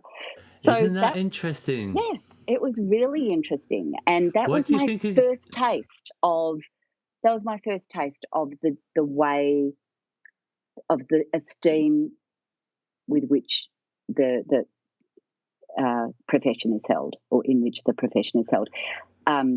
Yeah, and it's I mean it's still true that in order to get into teaching, you don't really need a super high, what we call an ATAR here. Not that I think that is actually the thing that, having taught at a university, certainly wasn't the thing that made you a great, education student. It wasn't about what mark you got. But nevertheless, that was an interesting moment when people were saying, I had the world at my feet, and what on earth was I thinking, going to be and not even a teacher, a primary teacher, no less.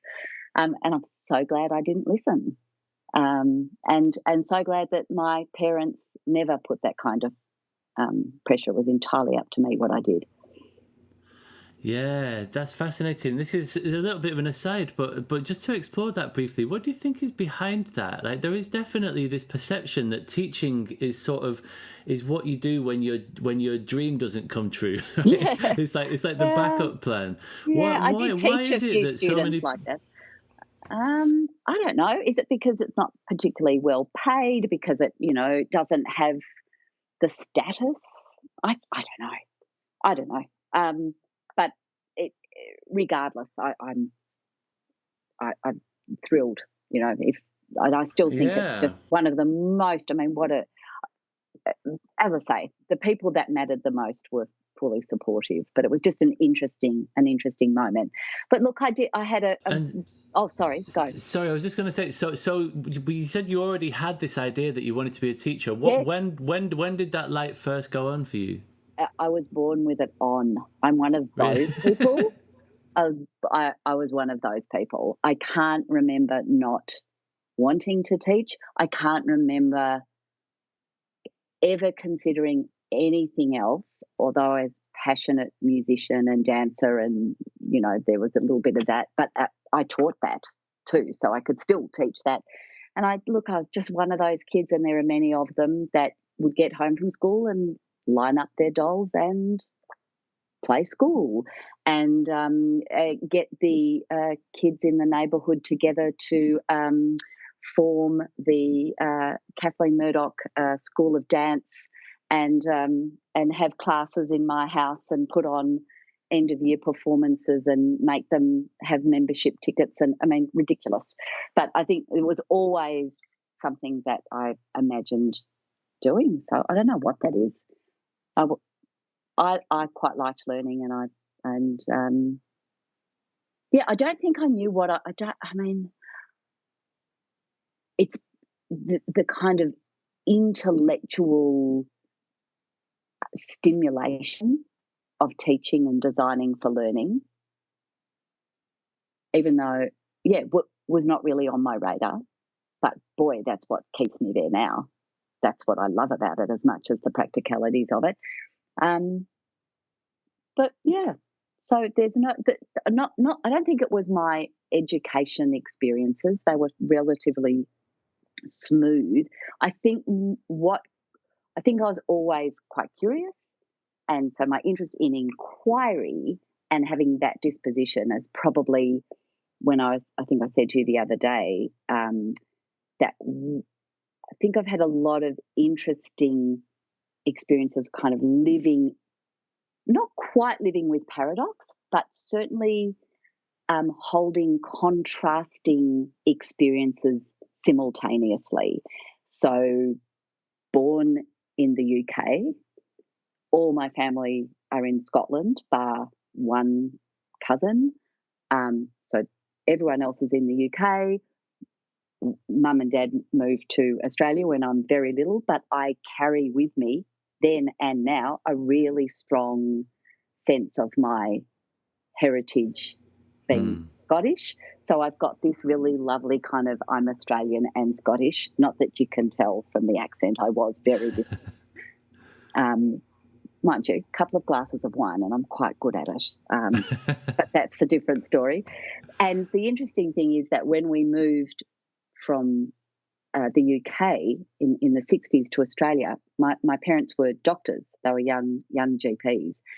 And they deliberately chose to move to one of the poorest parts of Melbourne in Victoria, where I live. So, think very early, suburb, outer suburb, with, really a resource poor place, and a lot of migrant families. We were one of the only English-speaking migrant family in my neighbourhood. So really interesting choice. But what I wanted to say, paradox, that's where I lived, and they're the kids I hung out with. But I went to school. It took me well over an hour to get to school and back every day. I went to school literally on the other side of the river to a private girls' school because mum and dad. So I had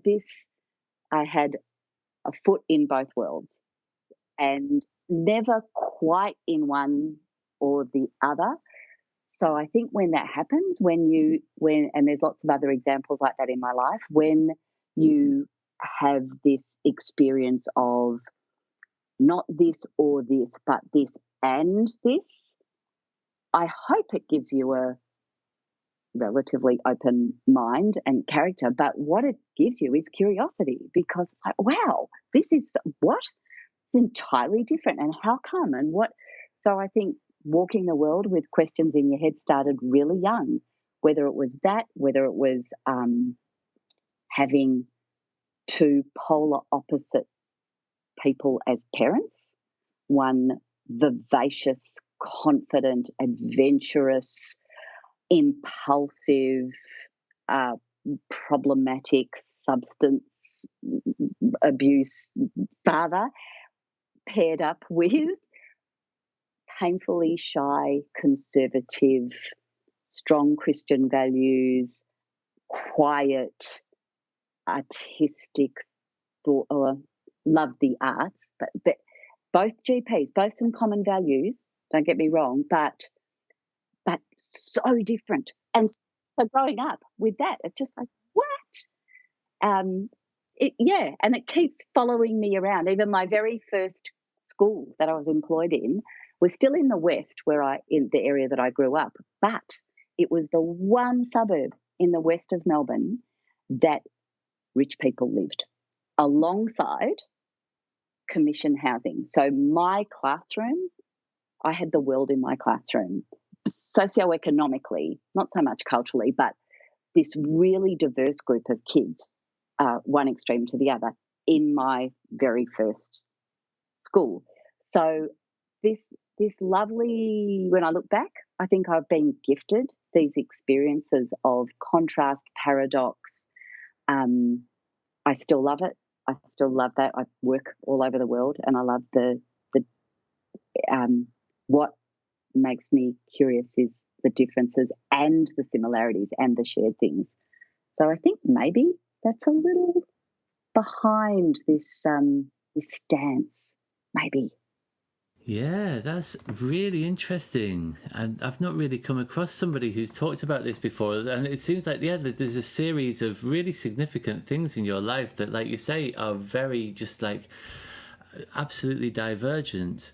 And so there's this idea of significant learning that I know we've spoken about before. Like, this seems to be a big one, and it seems to be a series of significant moments that come out of these paradoxes, these sort of tensions that existed.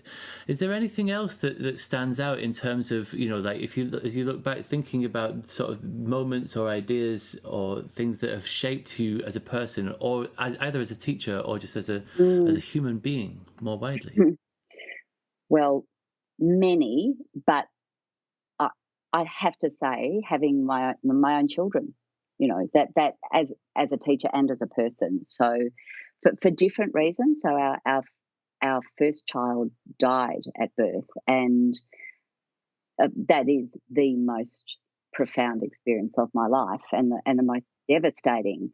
And the impact that has. I mean, it's cataclysmic, the experience. But having said that, I'm not one of those people that think that any of that stuff happens for a reason or anything like that. But what it gave me at least, was, I think, an even more acute sense of gratitude for being alive, gratitude for life, but also when I'm working with children, just this privilege, and how incredible it is to be able to connect with young people, and that here are these beautiful living young people that are someone's precious child, and it's something I used to say to some of the young teachers that I worked with when they get really grumpy about misbehaving kids. So, you know what? Hopefully somebody loves them. They're somebody's precious child. So I think there was something there that really just amplified the passion for my work it's the reason I didn't finish a PhD. It's one of the reasons that I moved back into the world of classrooms and never left, even though I'm working obviously with teachers. Interestingly, in the second year after, where I was grieving really deeply, I wrote a book called Classroom Connections, which it was incredibly popular, and I can't believe I wrote it in that year. But it also made me realise how lucky I was to have a job that I was passionate about, and a vocation that meant that even though I lost my mother identity for a time, I still had that. So that was profound, and probably in ways I don't even know. But then, I was, I think, fortunate to then, a couple of years later, have a daughter and then another daughter. And as you know, it can be the most extraordinary experience when you're also an educator. You've got, I often joke that I've got my two personal longitudinal studies growing right up beside me. And that, it, watching them learn and grow, being part of that, I can't stress enough that how profound that's been for me as an educator. Yes. Yeah, and there's another paradox, because when they were in secondary school, they'd be walking out the door in the morning, one with her alternative clothes and her guitar in hand and her long flowing hair and her pierced nose, heading off to our local wonderful public school that had a fabulous music program, while the other, hair tied back, uniform on, school blazer, laptop in hand, getting on the bus to travel to the private school that she really wanted to go to. And so they couldn't have had more contrasting experiences of secondary school. So I did it again. straddled the world between one very much more progressive alternative and one quite traditional. So there you go. That was interesting. Thought I'd throw that in, add it to the mix. Thank you. Yeah, I mean, that's an incredible. That must have been obviously. I mean, it's one of those things where words just fails you, doesn't it? Losing a child must just be beyond, like you used the word, cataclysmic, and it's incredible that this was a catalyst, like you say, like so really quite quickly that this helped you to sort of to deepen your appreciation and your understanding. I think so. I didn't feel it at the time. I only know that, what's the phrase? You understand it only through reflecting on it. At the time, it just all felt like agony. But I was grateful to have something to cling on to. Yeah. And I think it just, I don't know, James. I mean, the thing that happens, every guest that you've spoken to will have had some tragedy or trauma. We none of us really escape it. And I think as educators, if you can use that to remind yourself that above all, your job is to be human and empathic and to connect, it's easy to lose sight of that, isn't it? In teaching, it's easy to get caught up in the panic of what you've got to get through, or I don't know. And it's easy for me to say because I'm not in the classroom full time, but I think just being reminded of our humanness, that we're on this little globe, together for a short period, and we want to make it as good as it can be.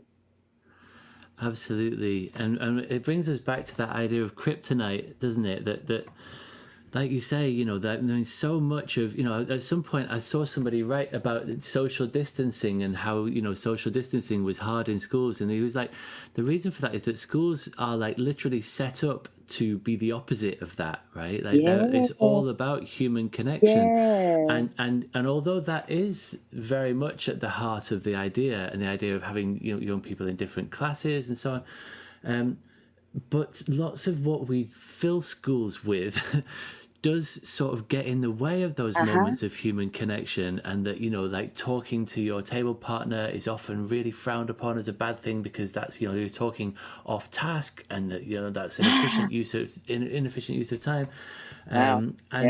And we stop ourselves from allowing those moments of human connection and flourishing to really sort of take root.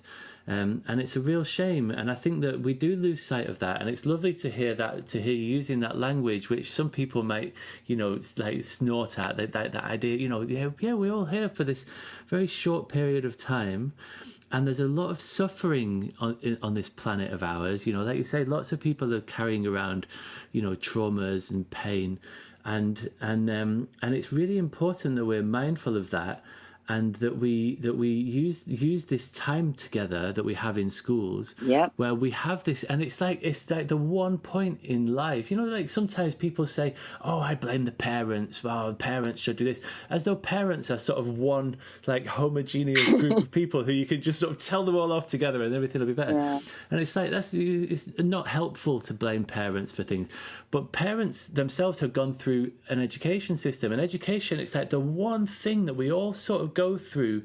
Yeah. We have very divergent experience of it, but most people, even homeschooling, there's still this idea of schooling, of education, of learning, of personal growth.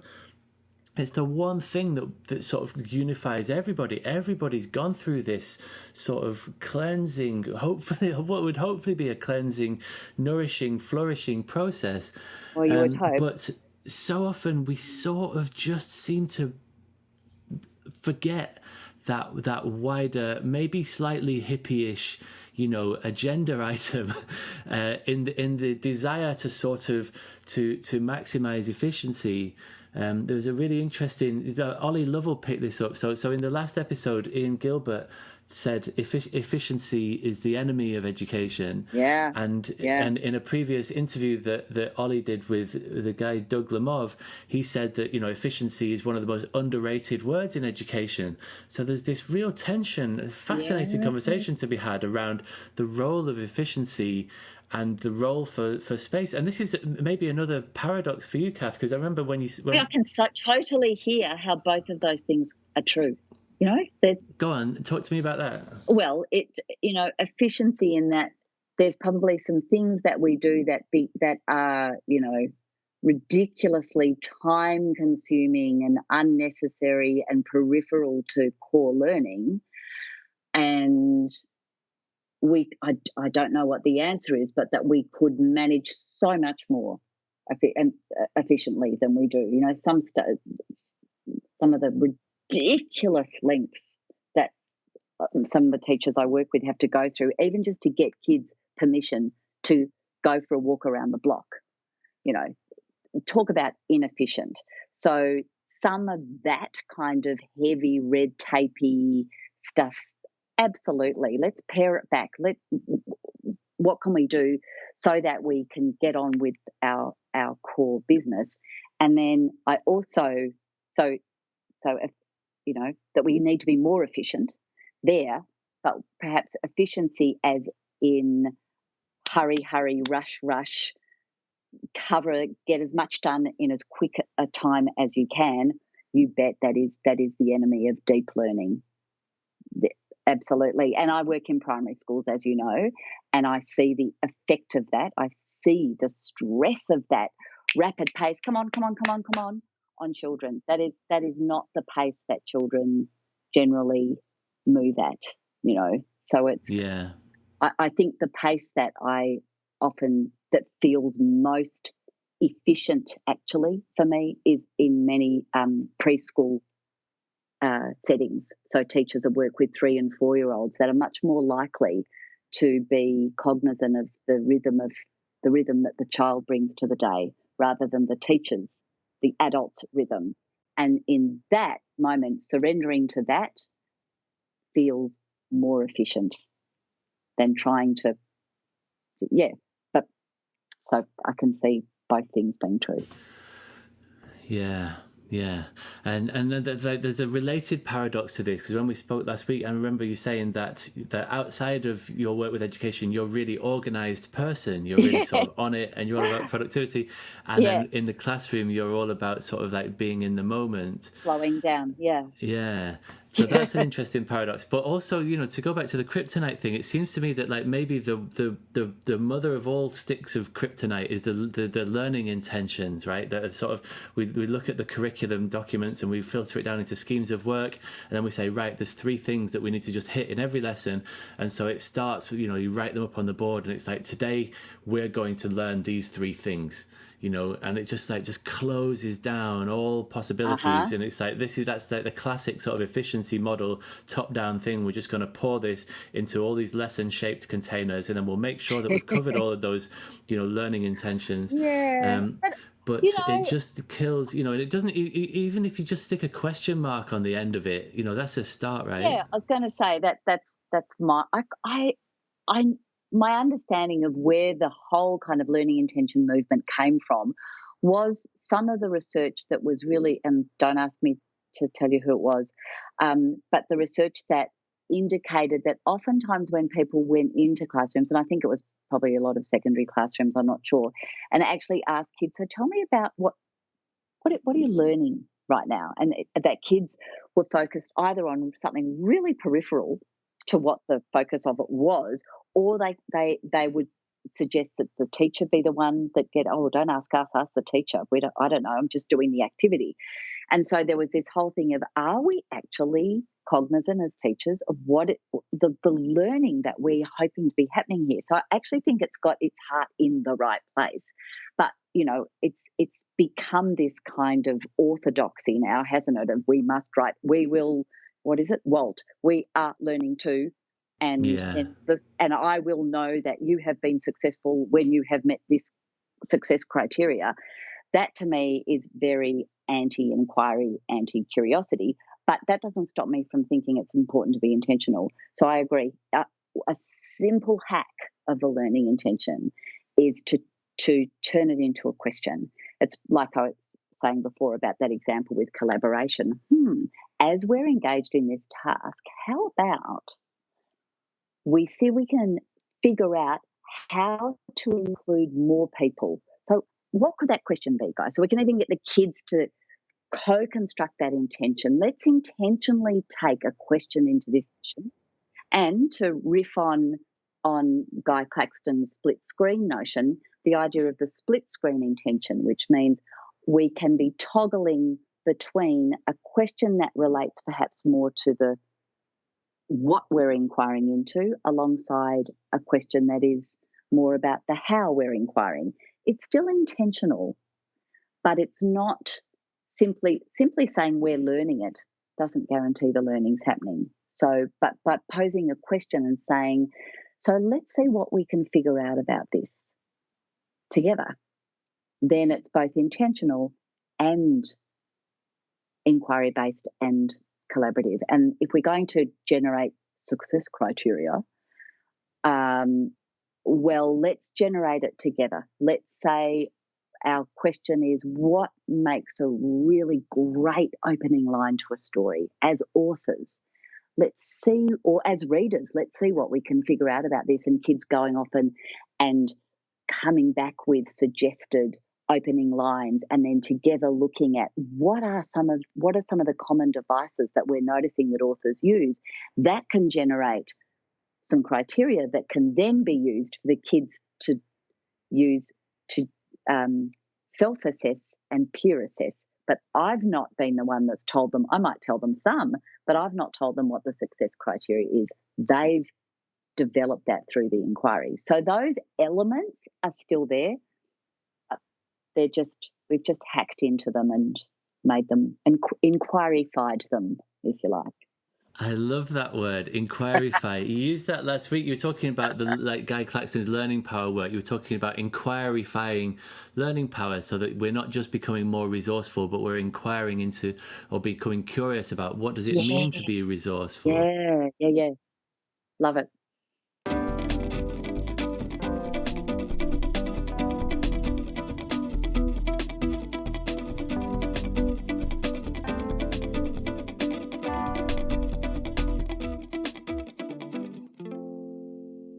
Right, let's move into the field beyond and look at the big picture and see, out of all of this paradox, if we can start to think about what lies in this field beyond.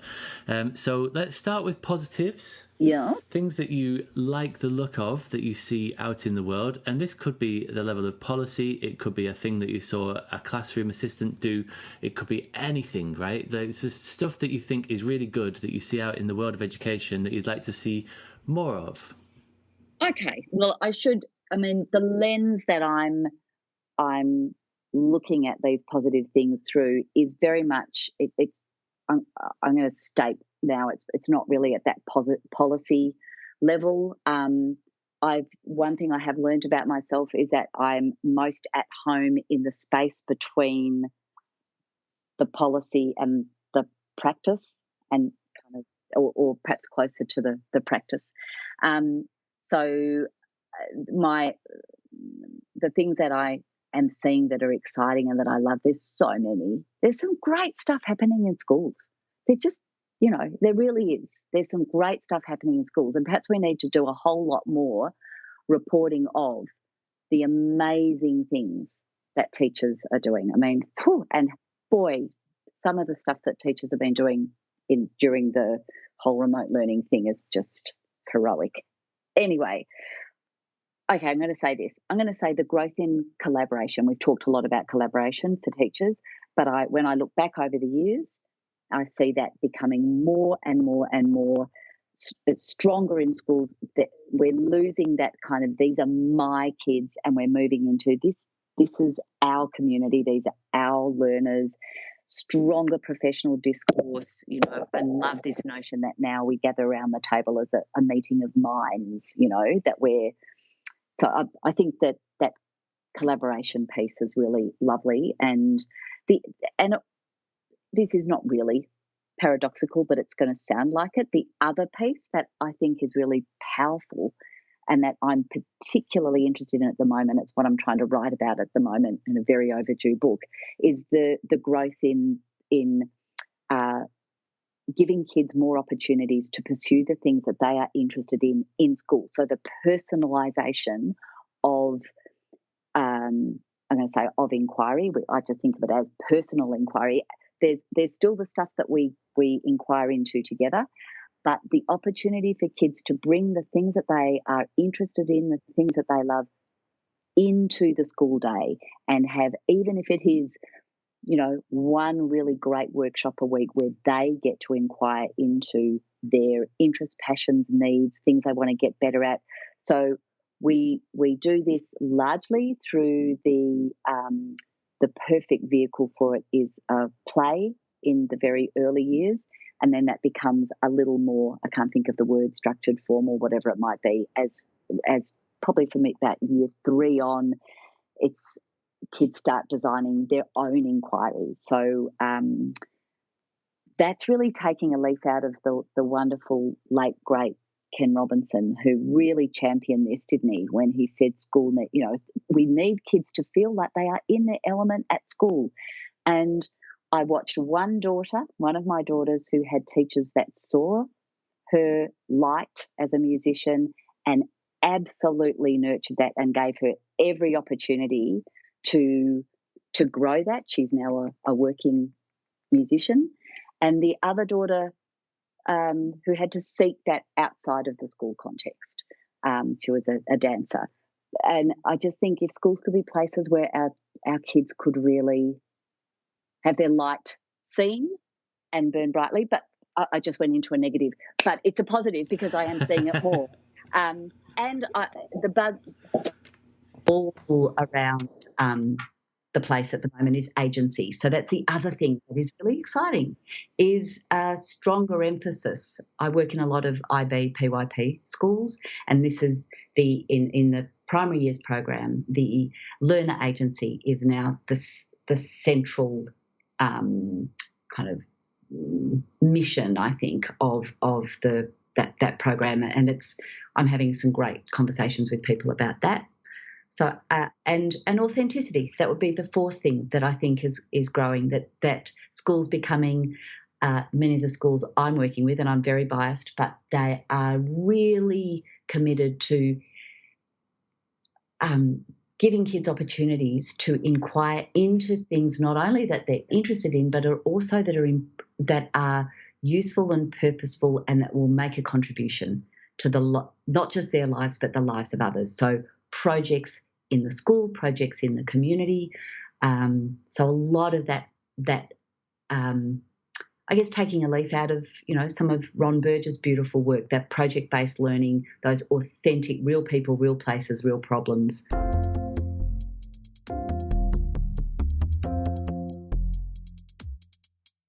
At this point in the conversation, Kath and I had a brief interlude while we discussed the technical difficulties arising from the fact that her earpods had run out of juice. When we resumed the conversation, Kath helpfully recapped the 4 things that she sees as being really positive.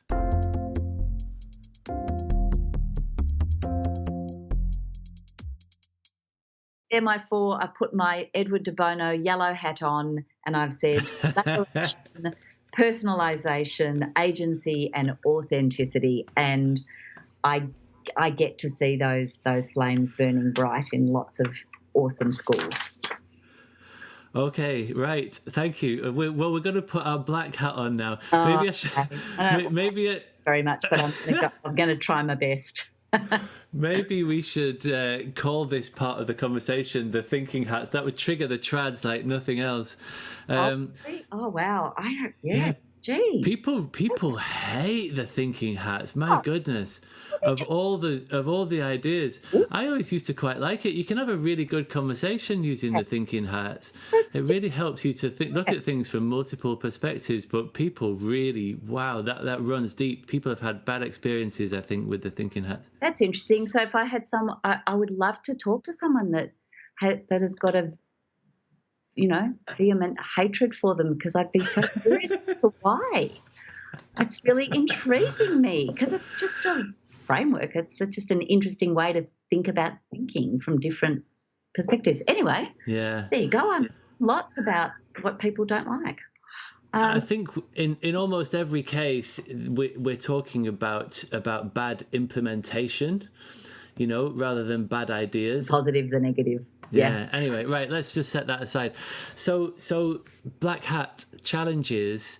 What do you see as the things that we most need to do differently in our classrooms? What do you think are and what are the obstacles that stop us from achieving? And maybe just one thing. If I could maybe offer a suggestion at the start, one thing would be about about, like you said earlier, inquiry's no picnic, that it's not for the faint-hearted.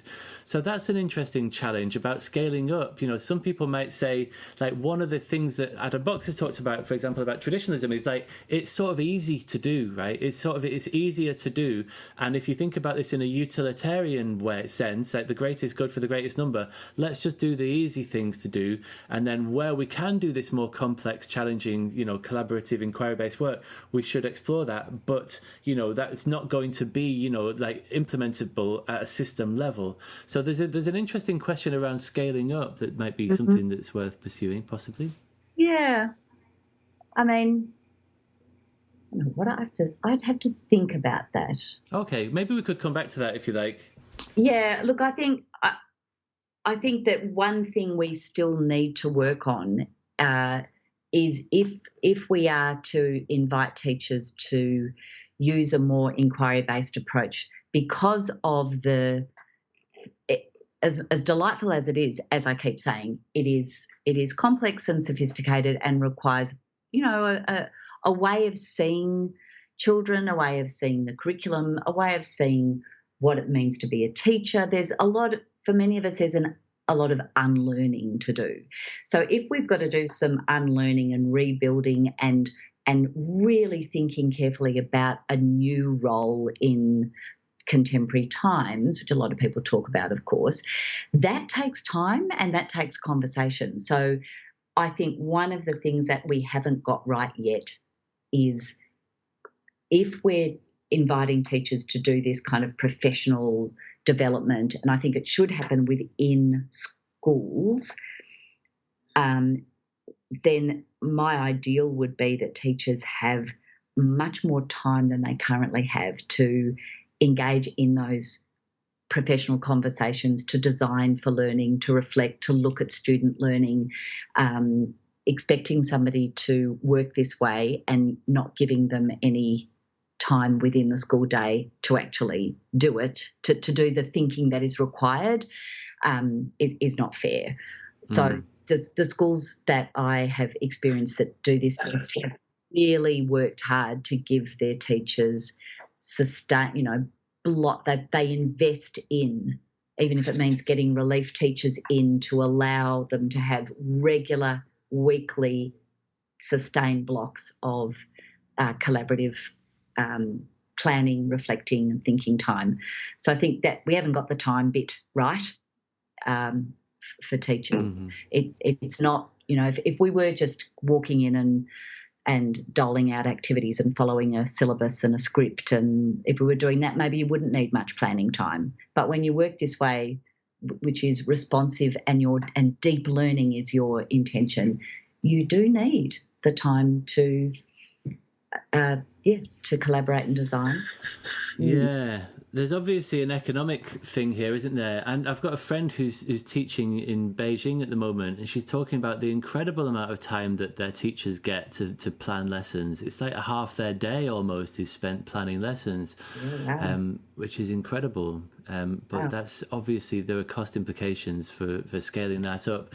Yeah. And that's definitely something, in the name of so-called efficiency, or as it applies to saving money, like making it so that every teacher is teaching the maximum number of hours that they are legally obliged to teach. Yeah, of course. Happens a lot, and it saves money. And we've had years of austerity here recently, and that's a factor for sure. But I completely agree. And one way that we can do that is to work in a smarter way. Like, for example, there are schools that are moving away from doing any written marking, or from doing a lot of written marking anyway, so that teachers can reinvest that time in planning. So maybe there are some creative ways that we can work within the current constraints of the system to address that. That's one of the biggest, really. And again, I'm just talking about at school level, and I guess it's at system level too. But really, valuing teacher expertise by providing that kind of time to engage in that professional work, I think is really important. Yes. I work in schools that have made that a priority, but I don't know that that's right across the board. Yeah, thank you. Okay, what else do we have in the challenges column? I feel like almost every guest you've had has said something along these lines, but I'm going to say it, we've already mentioned it, but just the challenge of the either or, the polarization, the conflict, whether it's around, the science of reading or direct instruction, or I feel like we talk about inefficiency, that the time we spend squabbling about it and occupying these really extreme positions, there's a hippie warning, but I do think that we could get better at the kind of conversations with each other to get to the field beyond. I don't think social media platforms have helped. I think everyone knows this, the kind of the heated, not really debates, are they? They're sort of point scoring stuff. I'm allergic to all of that stuff. I'm really happy at the moment that the only moments of debate I've had on Twitter have been really respectful. I guess I've perhaps cultivated a bit of an echo chamber. I don't know, but I think for our capacity to find ways to be more sophisticated in our dialogue around our differences would be something we could work on. That's all I'll say. Yeah, I agree completely, and that's really largely what I'm hoping that this podcast can go some way to addressing, right? Is to and I love the hippie warning. That's another, we should have called the show that, hippie warning.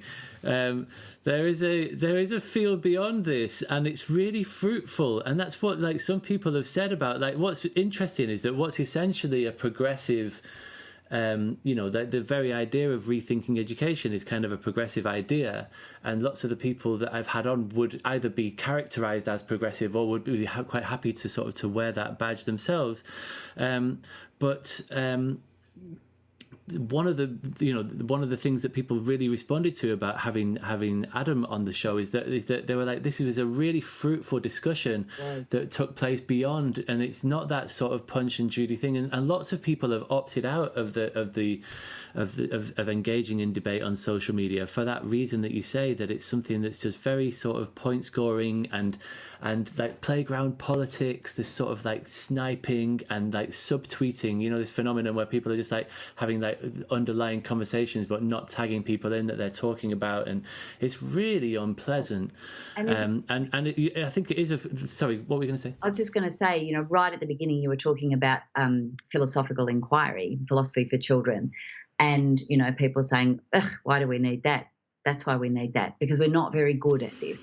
We're not very good at being able to hold ourselves in that difficult space of disagreement and bringing, and I know I've said it a million times, I'm just going to say it again, bringing a curiosity to different ways of thinking, seeing and being that might mean we actually find we have more in common than we do different. That's what I love listening to your conversation with Adam. I really enjoyed those lovely moments where you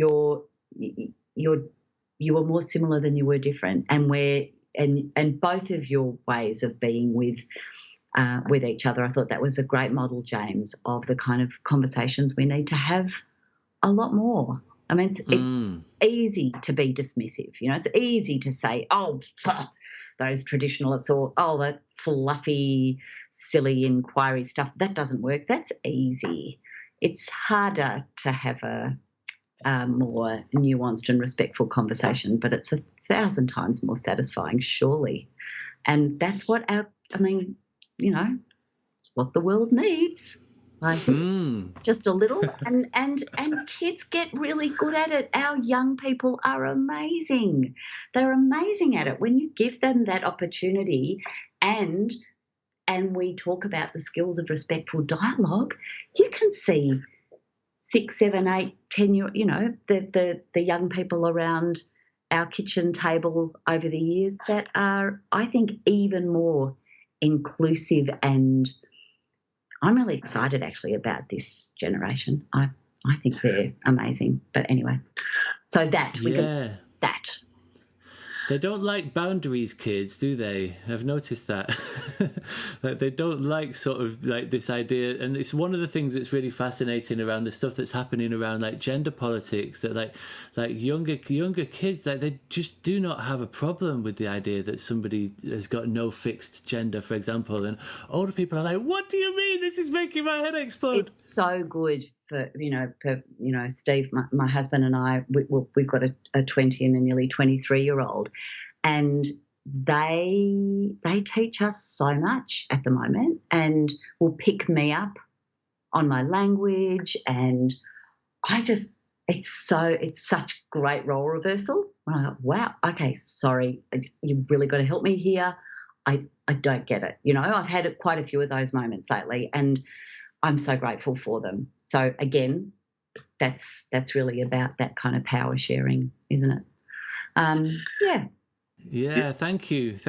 Absolutely. And one thing that I'd really like to get to more is to have more of like granular conversations around what this synthesis or what the field beyond looks like, right? You were talking about how explicit or direct instruction can be, incorporated and is it's not my go-to, but it's in my toolkit for sure.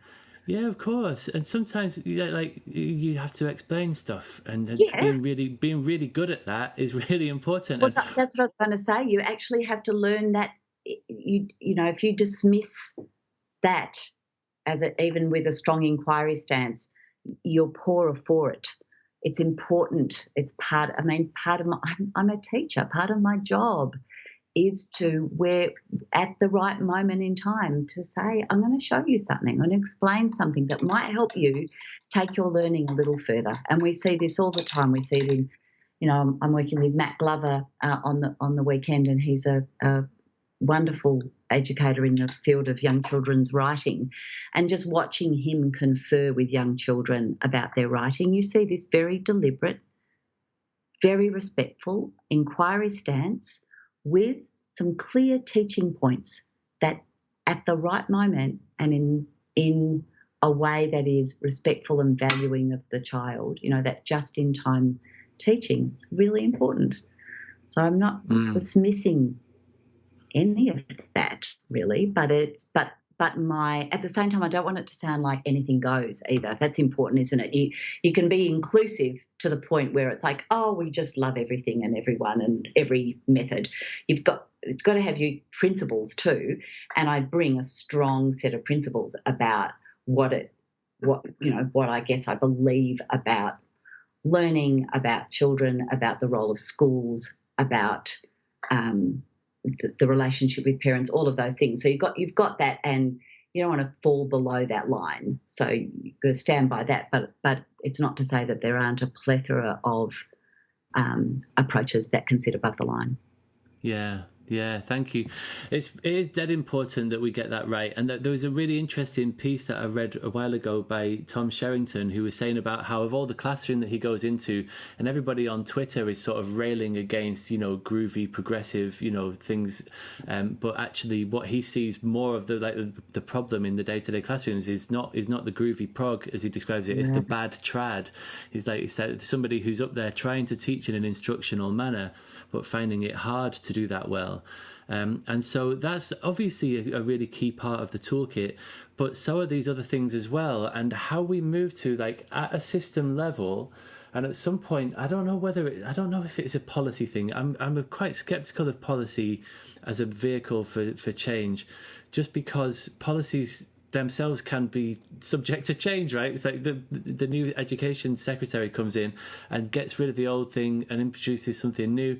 like policy is a top-down idea, and I think that there needs to be something that's not necessarily bottom-up, but it's sort of like involving people at all levels of the system to think about some stuff from multiple perspectives, and thinking about what does a rounded toolkit look like. What does a school look like that combines really well inquiry methods with explicit instruction methods, with philosophical inquiry, with all these other kinds of things, in a sort of proportionate balance, right? So that we're addressing all of these genders simultaneously, because it doesn't have to be this either or thing, but the actual practicalities of how we get to that field beyond, I'm still a little hazy on. I think it's still about.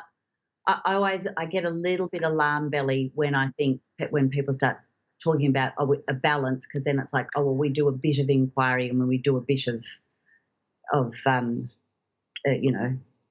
traditional instruction. I'd say for me, it's like, no, I'm unashamedly. I just had a moment. I remember Adam having this moment with you in his podcast where he started to talk a little bit about, collaboration can be good sometimes. And then he went, whoa, hang on, but no. But my bottom line is, he kind of stood by his principle. Now I'm doing the same thing. I'm saying yes. However, I stand by that. I bring a staunch, my stance is an inquiry-based one, and I bring an inquiry approach to my work, but in my toolkit includes those strategies. But it's not like what am I trying to say? I don't want to say I don't want to sound like I'm trying to have a bet each way. Does that make sense? Yeah.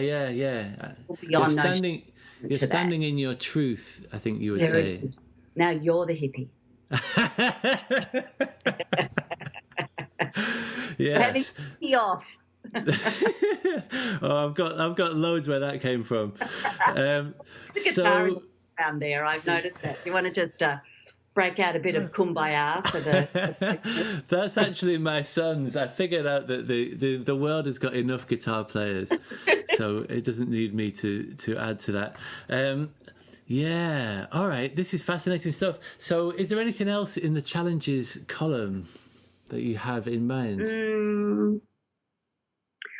Only what lots of people say, but I am going to say it because I came across it in a primary school the other day, is just our mindset and helping families, children, everyone's mindset around, for example, primary school isn't about getting ready for secondary school. Secondary school isn't about getting ready for university. I'm just going to talk about primary school right now.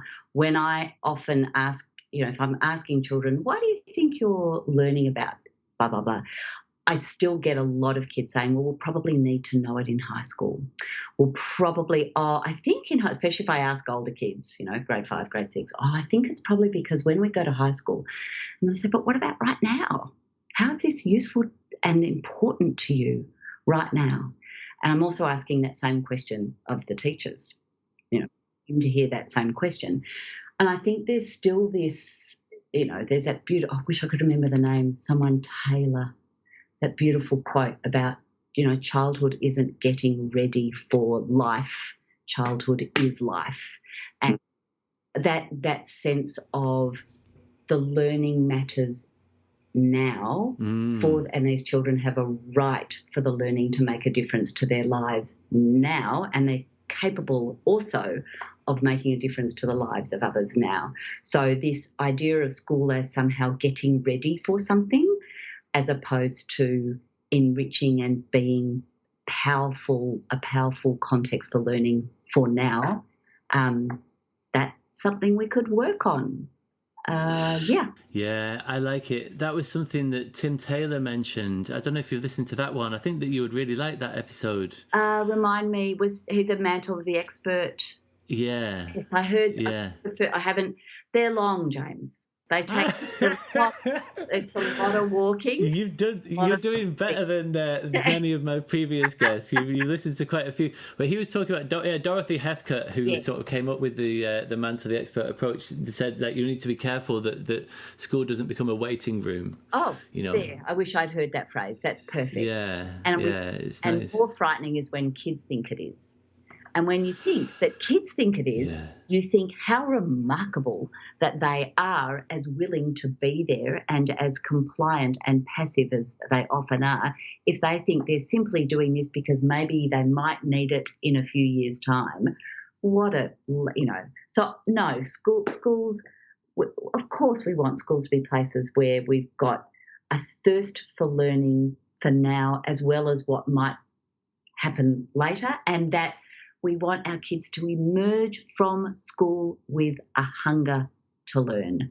And if we're not doing that, we're not doing our job in, whatever stellar mark they might get. It's that and a hunger to learn. And that, that wonderful work of Susan Engel, who writes, she's written a great article, I think in Time magazine recently, and she says she's an expert on curiosity, and she said that is the thing. We just need to keep making sure that schools keep that curiosity alive, because they haven't, and much to our shame. And we've all seen it. I've watched it in my own kids. I've watched it die off. Yeah, absolutely.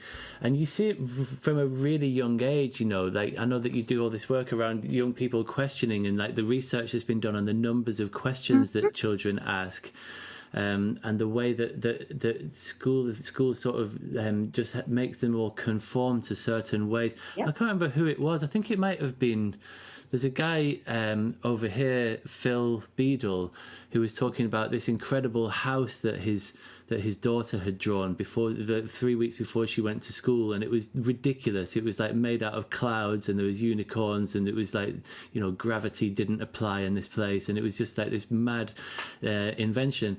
And then within about a week of school, she was asked to draw a house, and she just drew like 4 windows and a door and a chimney on the top, and it was like, this is how you draw a house. And there's definitely a big dose of that, right? Like schools seem to do that, and it's really unfortunate that curiosity, and that desire, the natural stance that young people have to ask why, right? It's the classic thing, isn't it, that kids always say, why is this?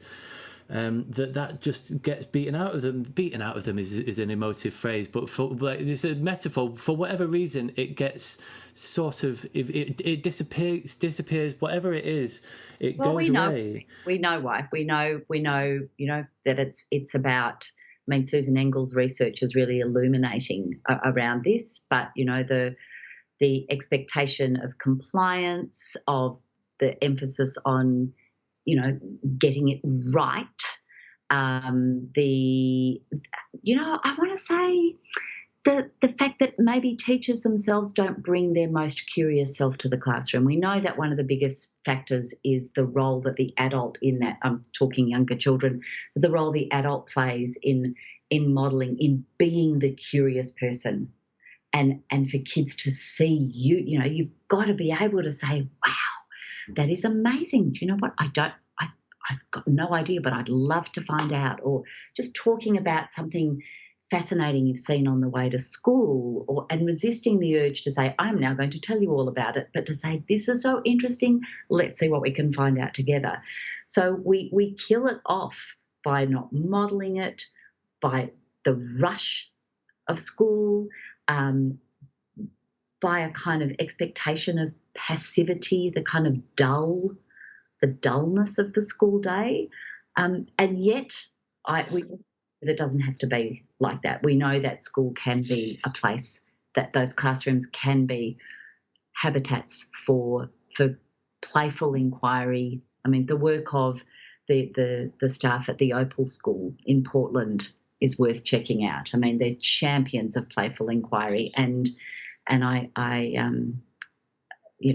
think, and not just with younger children. So I think that is one of our big challenges, is is Brooks and Brooks said it many years ago. You know, schools need to be places that keep the spirit of curiosity alive. Yeah, and that's one of my main concerns, I think, with this sort of big move towards traditionalist teaching. It is an efficiency model, and it's done with the best will in the world, and with, you know, especially with one eye on the disadvantage gap, or even both eyes on the disadvantage gap. But my concern is, like, what happens at the other end of that when you've got a teacher and a school system that is so sort of top down and like micromanaging, and it's like, this is the most efficient use of time, you're going to do this intervention here, and now you're going to do this past paper, and we're just going to get you over the line to get you the best set of results that you can possibly get, as though that's sort of like an unquestioned good. And actually, what happens when kids leave the system? And we know what happens, actually. Lots of people never pick up a book, for example. Lots of people are made to feel like failures, and it takes them years. Even like the most incredible people, like Kate McAllister, who, you know, another previous guest, who I've worked with very closely over the years, and, you know, she like is a force of nature. She's like, you know, been out in refugee camps educating people. She set up the learning skills curriculum that shaped my life and so many others. She's now in the Dominican Republic doing all this stuff, and she felt like a failure for years because of the experience that she had at school. And it takes decades sometimes for people to throw that label off, if they ever do. Yes. And so the impact that this stuff has on young people and their sense of hope for the future, their sense of what they could go on to achieve, there's just like such a lot of waste, I think, that comes out as a really unfortunate side effect of this very well-intentioned desire to sort of just get every possible grade out of every possible kid. It seems to have this, like, it's like we're sacrificing the future at the altar of the present. There's another little hippie phrase for you. You know, I think we do have a moral imperative to really examine that. I was reminded of that from a, you know, parent point of view, interestingly. Just the other day, my youngest daughter has just started a degree in health sciences, and, you know, she just fine at school. She did really well. She could play the game pretty beautifully. Anyway, she was sitting there doing something for uni, and I passed and said, "Oh wow, look at those notes," or something. I don't know. It looked all very organised and impressive. And I said, "Oh, is it the same sort of stuff that you did in biology, you know, in year 12?" And she said, "Well, it is, but this time I'm going to understand it. This time I'm going to understand it."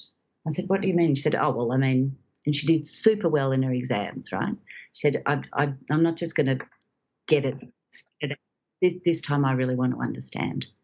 And so this moment of, for her, at least that aspect of her schooling wasn't about understanding. That wasn't what the purpose was. It was like, get the good grades, learn it off by heart. And now that she's learning much more independently, I guess. So it was just an interesting moment. I don't want kids to wait till they've finished school to think that understanding is important. Understanding should be what we're working towards from the get-go.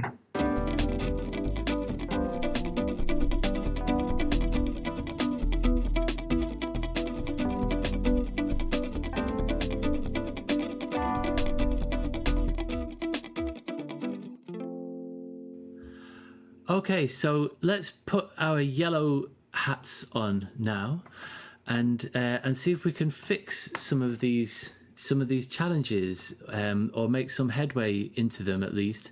Is there anything that springs to mind that you think when you're thinking about? So you talked about the dichotomy, the sort of either or, us versus them thing, and also this problem that we were just talking about the way that we lose the ability to hold that curiosity and to keep that flame alive to life beyond school. These are not insignificant things to fix, but they are fixable. I'm pretty sure. Have you got any thoughts on how we might go about that?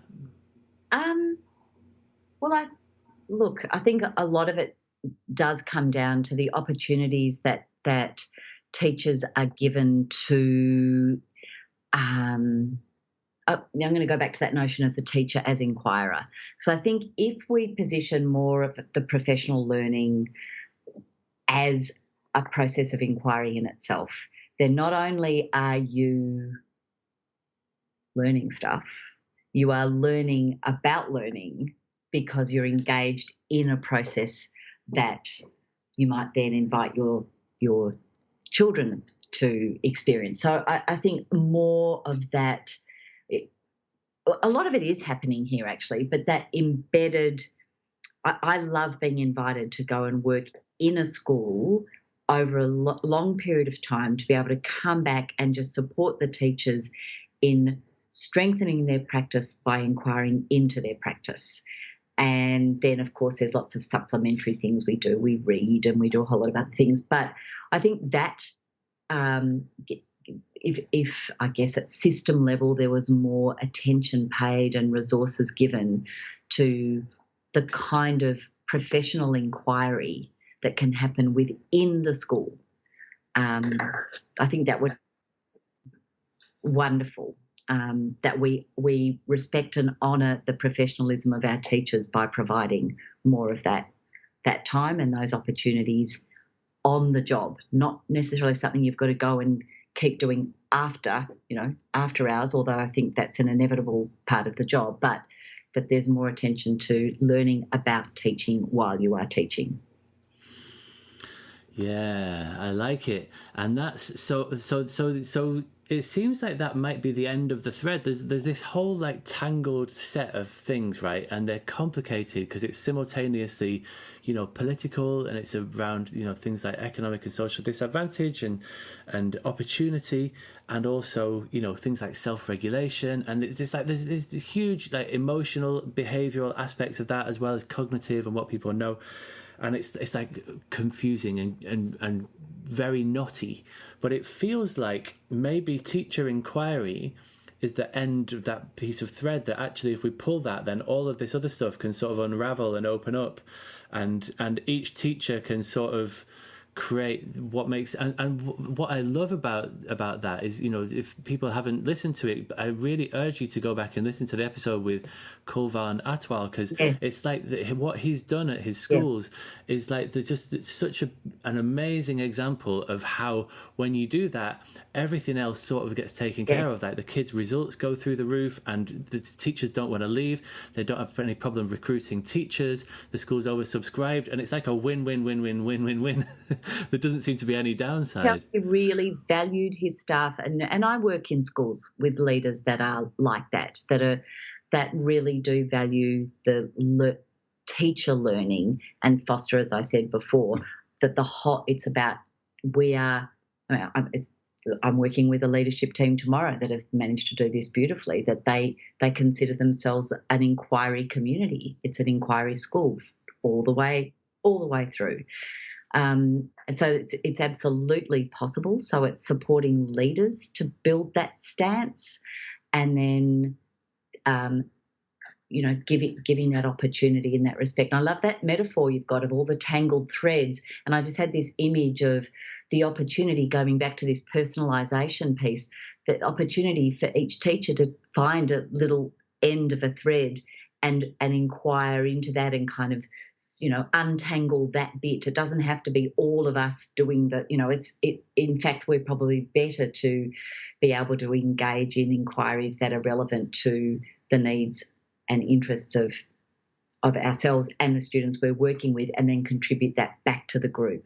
But instead of it being a big tangle, it becomes a nice, neat kind of braid, right? It's all connected, but it's not tangled. And I think teacher inquiry is a really powerful. It changes the nature of how we see schools, doesn't it? Schools as, mind you, again, this has been talked about for decades, but schools as communities of inquiry, where it's not just the children that are doing the inquiring. It's all of us, and you bet it's a good place to come to work. Yeah, it is a good place to come to work, and that's something that I really like about this kind of work as well, is that teachers, they really like the programs that we run at the Institute of Education, and also stuff that I do on the side. Teachers often in schools want to come back and do it year after year, the same teachers, and there's no extrinsic motivation. There's no like master's level accreditation attached to it or anything. It just opens up like the intellectual side of the profession, which can sometimes be a bit repetitive, can't it? And, if you've been around the track a few times and you know the curriculum inside out, it's not that challenging. The material that you're working with isn't that challenging. But to open up these questions around like, what is learning? What is human development? What is involved here? And what's what does resourcefulness look like? To use that example that you gave earlier. It becomes fascinating, Yes. People really like it, and the agency that's sort of intrinsic within Yes. the idea of inquiry, that this is something that you're in the driving seat of. People, we know from research in the world of workplace learning that, or just the world of work generally, that it's the thing that people value more than a pay rise. They just want a little bit of autonomy over what they do. Like it gives people job satisfaction like nothing else. Mm-hmm. Exactly, and again, you've got this lovely mirroring, haven't you, of the nurturing of agency for the child, and simultaneously the nurturing of agency for teachers. And we often say if we want our teachers to value and support that in their children, they need to feel that they've also got choice and voice and autonomy in their learning. So I think it does boil down to that for sure. Thank you. Okay, is there anything else in your mind when you're thinking about how we can make things even better than they already are? Because like you say, I do think it's important to recognise that there's loads of really good stuff happening already, and lots of the narratives, especially in the mainstream press, lots of the narratives around schools and teachers, it's always critical. But we're incredible, teachers and educators are doing incredible work all the time. So it is important to recognise that, but how can we make it even more incredible? Mm-hmm. Maybe it's by doing a better job of sharing those stories. I think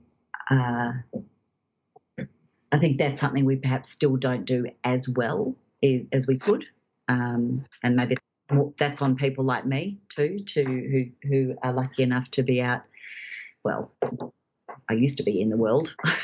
I will be again. But that when we're engaging with the public, when we're talking, I think that talking about those positive stories, I think that's important just in itself, as a bit of a counter to some of that negative press.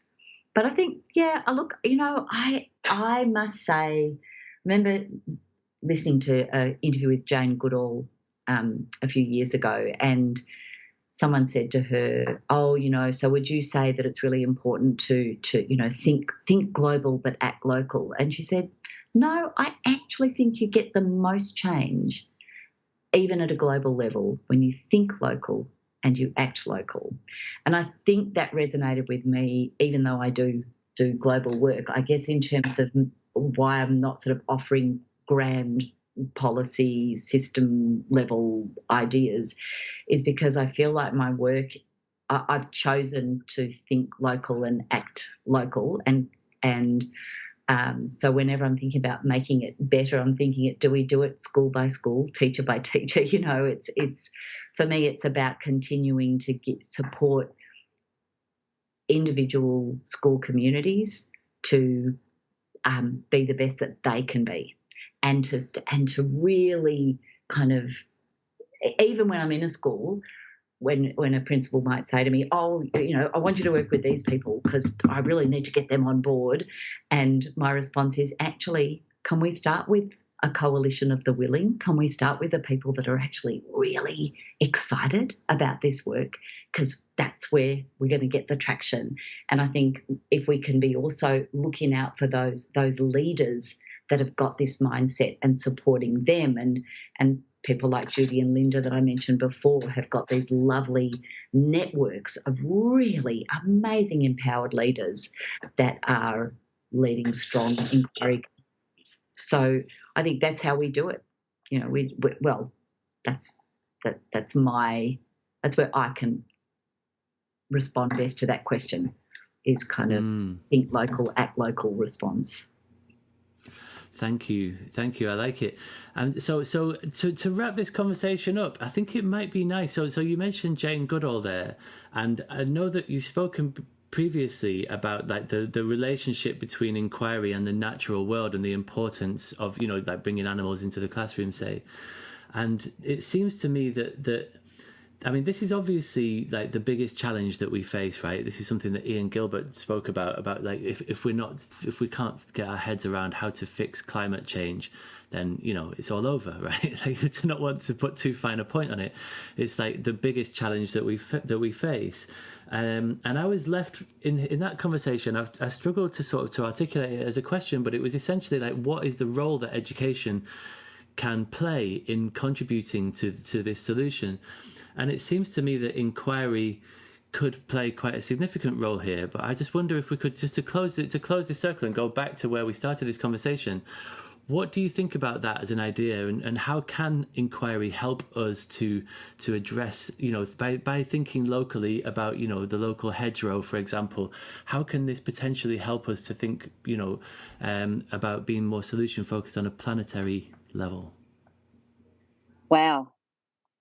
Talk about saving the most challenging question to the end. Well, not the most challenging, but certainly, well, maybe the most important question to the end. And I thank you for it, because I think the first thing I want to say is I actually think we've got a moral obligation to support young people in inquiring into this issue.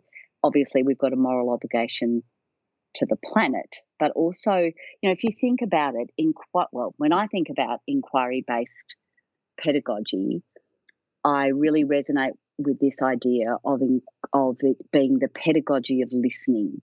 And having an inquiry stance is about listening and observing and responding to what we hear. And you don't have to listen to young people for very long to hear that this is an issue that concerns them. I mean, obviously, we've seen it right across the world, haven't we? I work with, as you know, with primary children. So one of the things we regularly do is, particularly our older primary children, sort of year 3 to year 6, we regularly invite them to share with us what they think is important for them to learn about and inquire into. And again and again, doesn't matter where I am in the world, again and again, this is the issue that comes up. So at the very least, if I'm going to respond to the interests, needs and concerns of the students I'm working with, and again, I feel like I morally should, then of course this needs to be part of what we inquire into. And actually, I think it's also a really good argument for a strong curriculum that helps kids inquire into some of those big concepts, you know, like the science concepts of interdependence, natural cycles, cause and effect, you know, biological diversity, and those more, if you like, the kind of humanities concepts like global citizenship and equity and resource distribution. Now, that might sound all very highfalutin coming from someone that works with primary students, but actually they are exactly the concepts that we use to drive the way we design journeys of inquiry for our students. So trying to build this strong conceptual understanding that helps sort of set the foundation for understanding this issue that they are so concerned about. But here's, you know, when it comes to inquiry, though, it's knowing it and understanding it's not enough, is it? Like, you can know something, you can even understand an issue, but it doesn't necessarily lead to any change or action. And here's where inquiry, I think, has such an important role to play, because this is a pedagogy that says we are not just helping kids learn about and know stuff, we are supporting them and coaching them to learn to think in critical, creative, reflective ways and really build that skill set that surely that, you know, we need for, you know, creative solutions to these issues of our time. I mean, you know, I've been speaking a lot, haven't I, about curiosity and wonder, and in that beautiful kind of aesthetic sense, but it's also about inquiries about developing a culture where kids get sort of searingly curious in a critical way, like asking questions about the information that they encounter. And that's something we really try and help them learn to do better. Do I just take it, for what it is? What questions do I need to ask this information that I'm engaging with? I mean, we teach year 2 kids about triangulation, right? Here's this information here, but how do we know that this information is reliable? Let's see if we can find it somewhere else and somewhere else. So I think helping kids develop those skills of an inquirer, of a researcher, it really augurs well for both the present and the future. And I guess the final thing, and maybe this is, as you say, kind of circling back to almost where we began, but I talked earlier, I think, about how powerful being in the outdoors, connecting with nature is as a provocation for inquiry. I mean, I know no better way to get kids curious than engaging them with the natural world.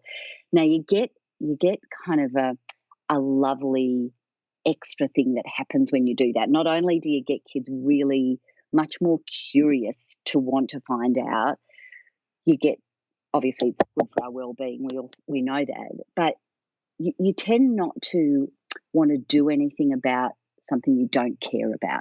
So I think engaging kids in inquiry through connection to nature has this bonus of building this relationship with nature. And when we've got a relationship with the natural world, we start to care about it. And when we care about it, we want to look after it. So I think there's so many reasons, but I think inquiry as a stance and as an approach that really empowers and nurtures agency, surely that's what we want for our young people. And, this honouring these kids for they're incredible. I mean, I've just been working with some young kids today that, again, just reminded me of their capacity for curiosity and critical and creative thinking.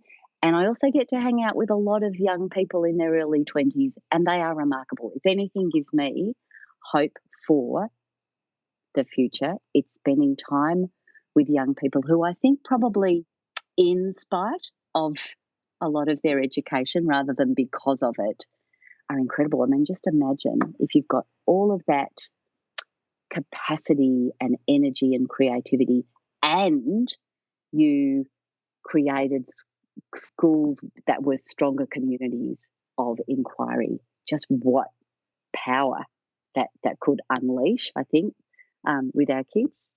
It's a cliche, James, but I'm going to end with a little cliche here because it's a great one. And it's that our job is not to educate kids for our past, but for their future. And as much as it's said, it's worth just dwelling on every so often, isn't it? Am I educating my kids, our kids, for our past, or for their future? And I think inquiry is more future focused. Yeah, thank you. Wow, what an answer! And rant. That was a rant. Sorry, again. No, really. My thinking is really moving forward because of this conversation.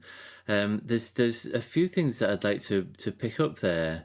I mean, firstly, just the thing that you said at the end is very resonant of something that Ian Gilbert said in his conversation about this idea that we need to throw children out of the cave, right? That we're in the cave. Yeah. These are our problems. Like, we need to prepare them for a world that we're not going to be a part of, right? And so we need to be focusing on their future.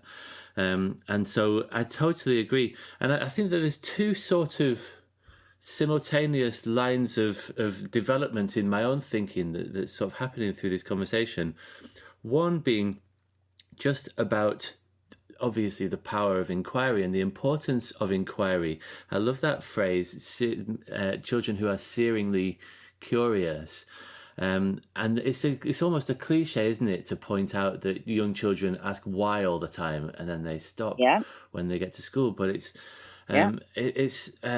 it's really sad that happens, and it doesn't necessarily happen in alternative educational settings.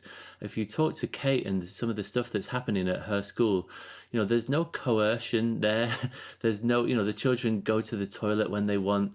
They go to get some lunch when they want. Imagine that. They go and help the gardener for a bit if they need a little bit of break from learning, and then they come back, and they just totally self-organize. And it sounds like it would be chaos, but it doesn't have to be. No. And as the opposite of this notion that education is something that is done to you, right. which is very much my concern, that it's just this sort of top-down delivery thing that is done to you, and you need a bit of that. You need a bit of like experts teaching. As I've been saying all along, that doesn't mean it's not all or nothing. It doesn't mean just because you bring a strong inquiry stance to your work that you don't have the opportunity as a teacher to explain, to model, to demonstrate, to coach. But it's just a whole lot less telling. Telling's not necessarily teaching. It's often not teaching, is it? Yeah. It's, so inquiries about, it makes me, I said that was the last thing I was going to say, and now I'm going to say something else, but you've just reminded me of this lovely quote. I'm not going to be able to remember it properly, but Peter Johnson, whose book Choice Words and his other book Opening Minds are amongst my most thumbed through on my bookshelf. And Peter Johnson has this lovely quote where he says, you know what, if we are always making decisions for kids, we're deciding what they're going to learn, when they're going to learn it, how they're going to learn it, who they're going to learn it with, where they're going to learn it, how they're going to show us what they've learned, etc. If we make all of those decisions for them, what we end up with is kids that understandably don't see themselves as figuring out kind of people. And what we want is to grow children. I mean, I work with very young children who absolutely see themselves as figuring out kind of people. I've got this, get out of my way. I can figure this out. And we just want to maintain that, right? We want kids, and for those big issues, we need an entire community of people who see themselves as figuring out kind of people. I have the skills, the capacity, the agency, the confidence, the belief that I can figure it out, and that if I don't know how to figure it out, I know what to do to help myself figure it out. And if we can produce that out of school, we're doing pretty well, right? Yeah, of course. And it's obviously the biggest issue that we face as a planet. And so the first thing that I'm really getting a grasp of is just how important it is to have a strong strand of inquiry that runs throughout the whole thing. And I've argued for a long time that professional inquiry should be the cornerstone of teachers' professional development. That also is something that's very much done to us. That's a whole other conversation. But the second thing that I'm really coming to grasp, which is almost ridiculous that I'm having to have this realization, but it's just the importance of including the environment in as much as far as we possibly can in everything that we're doing in schools. And this was something that was in our thinking when we first started our Learning to Learn curriculum. It was very eco-focused. It was all about recycling and, not wasting things and using natural resources, and also learning about the planet. And that was something that Kate sort of suggested right at the outset, and it's something that she really seemed to get. And then somehow it got lost from my thinking along the way. But this problem of how we can fix the planet, as it were, there's no tougher nut to crack, right? And all of this work that I've been doing around implementation science suggests that, the first thing is that this is not a carbon-based problem. It's not that's a part of it, but it's a people problem. Yeah. We need to figure out how we're going to bring people with us on this journey. And I know that over the years, I sort of have not been one of those people who's been involved in that question. I sort of just find it depressing to read about the climate change and the latest sort of statistics on bushfires and wildfires and the melting permafrost and all this. And I haven't been engaged. I have not been on the bus, as it were.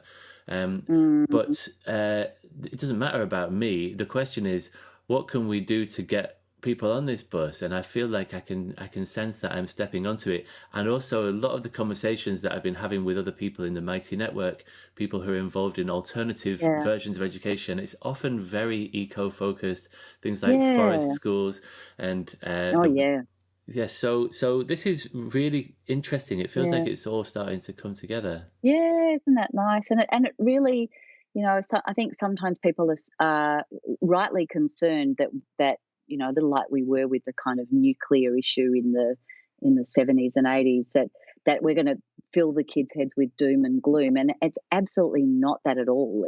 It's empowering, and again, from a primary school perspective, it's very much about just opening up the opportunities for kids to bring that natural curiosity to their learning, and so much of it is directed to the natural world. And we used to talk in the environmental education movement a lot about learning in the environment, learning about the environment, but also learning for the environment. And for me, the for is about building your capacity as a researcher, as a collaborator, as a thinker, so that this care that you feel and this connection that you have to the environment is you can do something with it. That's that I know what to do when I don't know what to do thing. And as I say, it doubles as just a wonderful context for strong engagement. So, I'm all for it. Thank you. My pleasure. Right. I think we should probably draw a line under it. I could feel like I could talk to you for another 3 hours at least, Kath. There's so much to talk about. Same. But for now, I would like to just thank you so much for your time and for sharing your thoughts. Is there anything that you would like to ask of our listeners or to share with our listeners before we draw this to a close? No, just if you're interested if this is either lit a little flame for you, or you thought, oh, actually I could find out a bit more about this, then certainly, my website might be a starting place for some of you, particularly if you're interested in the inquiry in the primary or elementary area. That might be a good starting place. But gosh, I'm on all the social media platforms, and there's actually an amazing community of educators interested in sustaining kids' curiosity, agency and creativity out there. So there's plenty of wonderful material to tap into. So go for it. Be inquirers. That's what I'd tell them to do. Just get your inquiry on. Inquirify your life. Yeah, that's it. Yes. There we go. That's going on the poster. Put on a t-shirt. Yeah. Great stuff. Thank you, James. Time is a measure of change. We don't have much time. Time is a measure of change.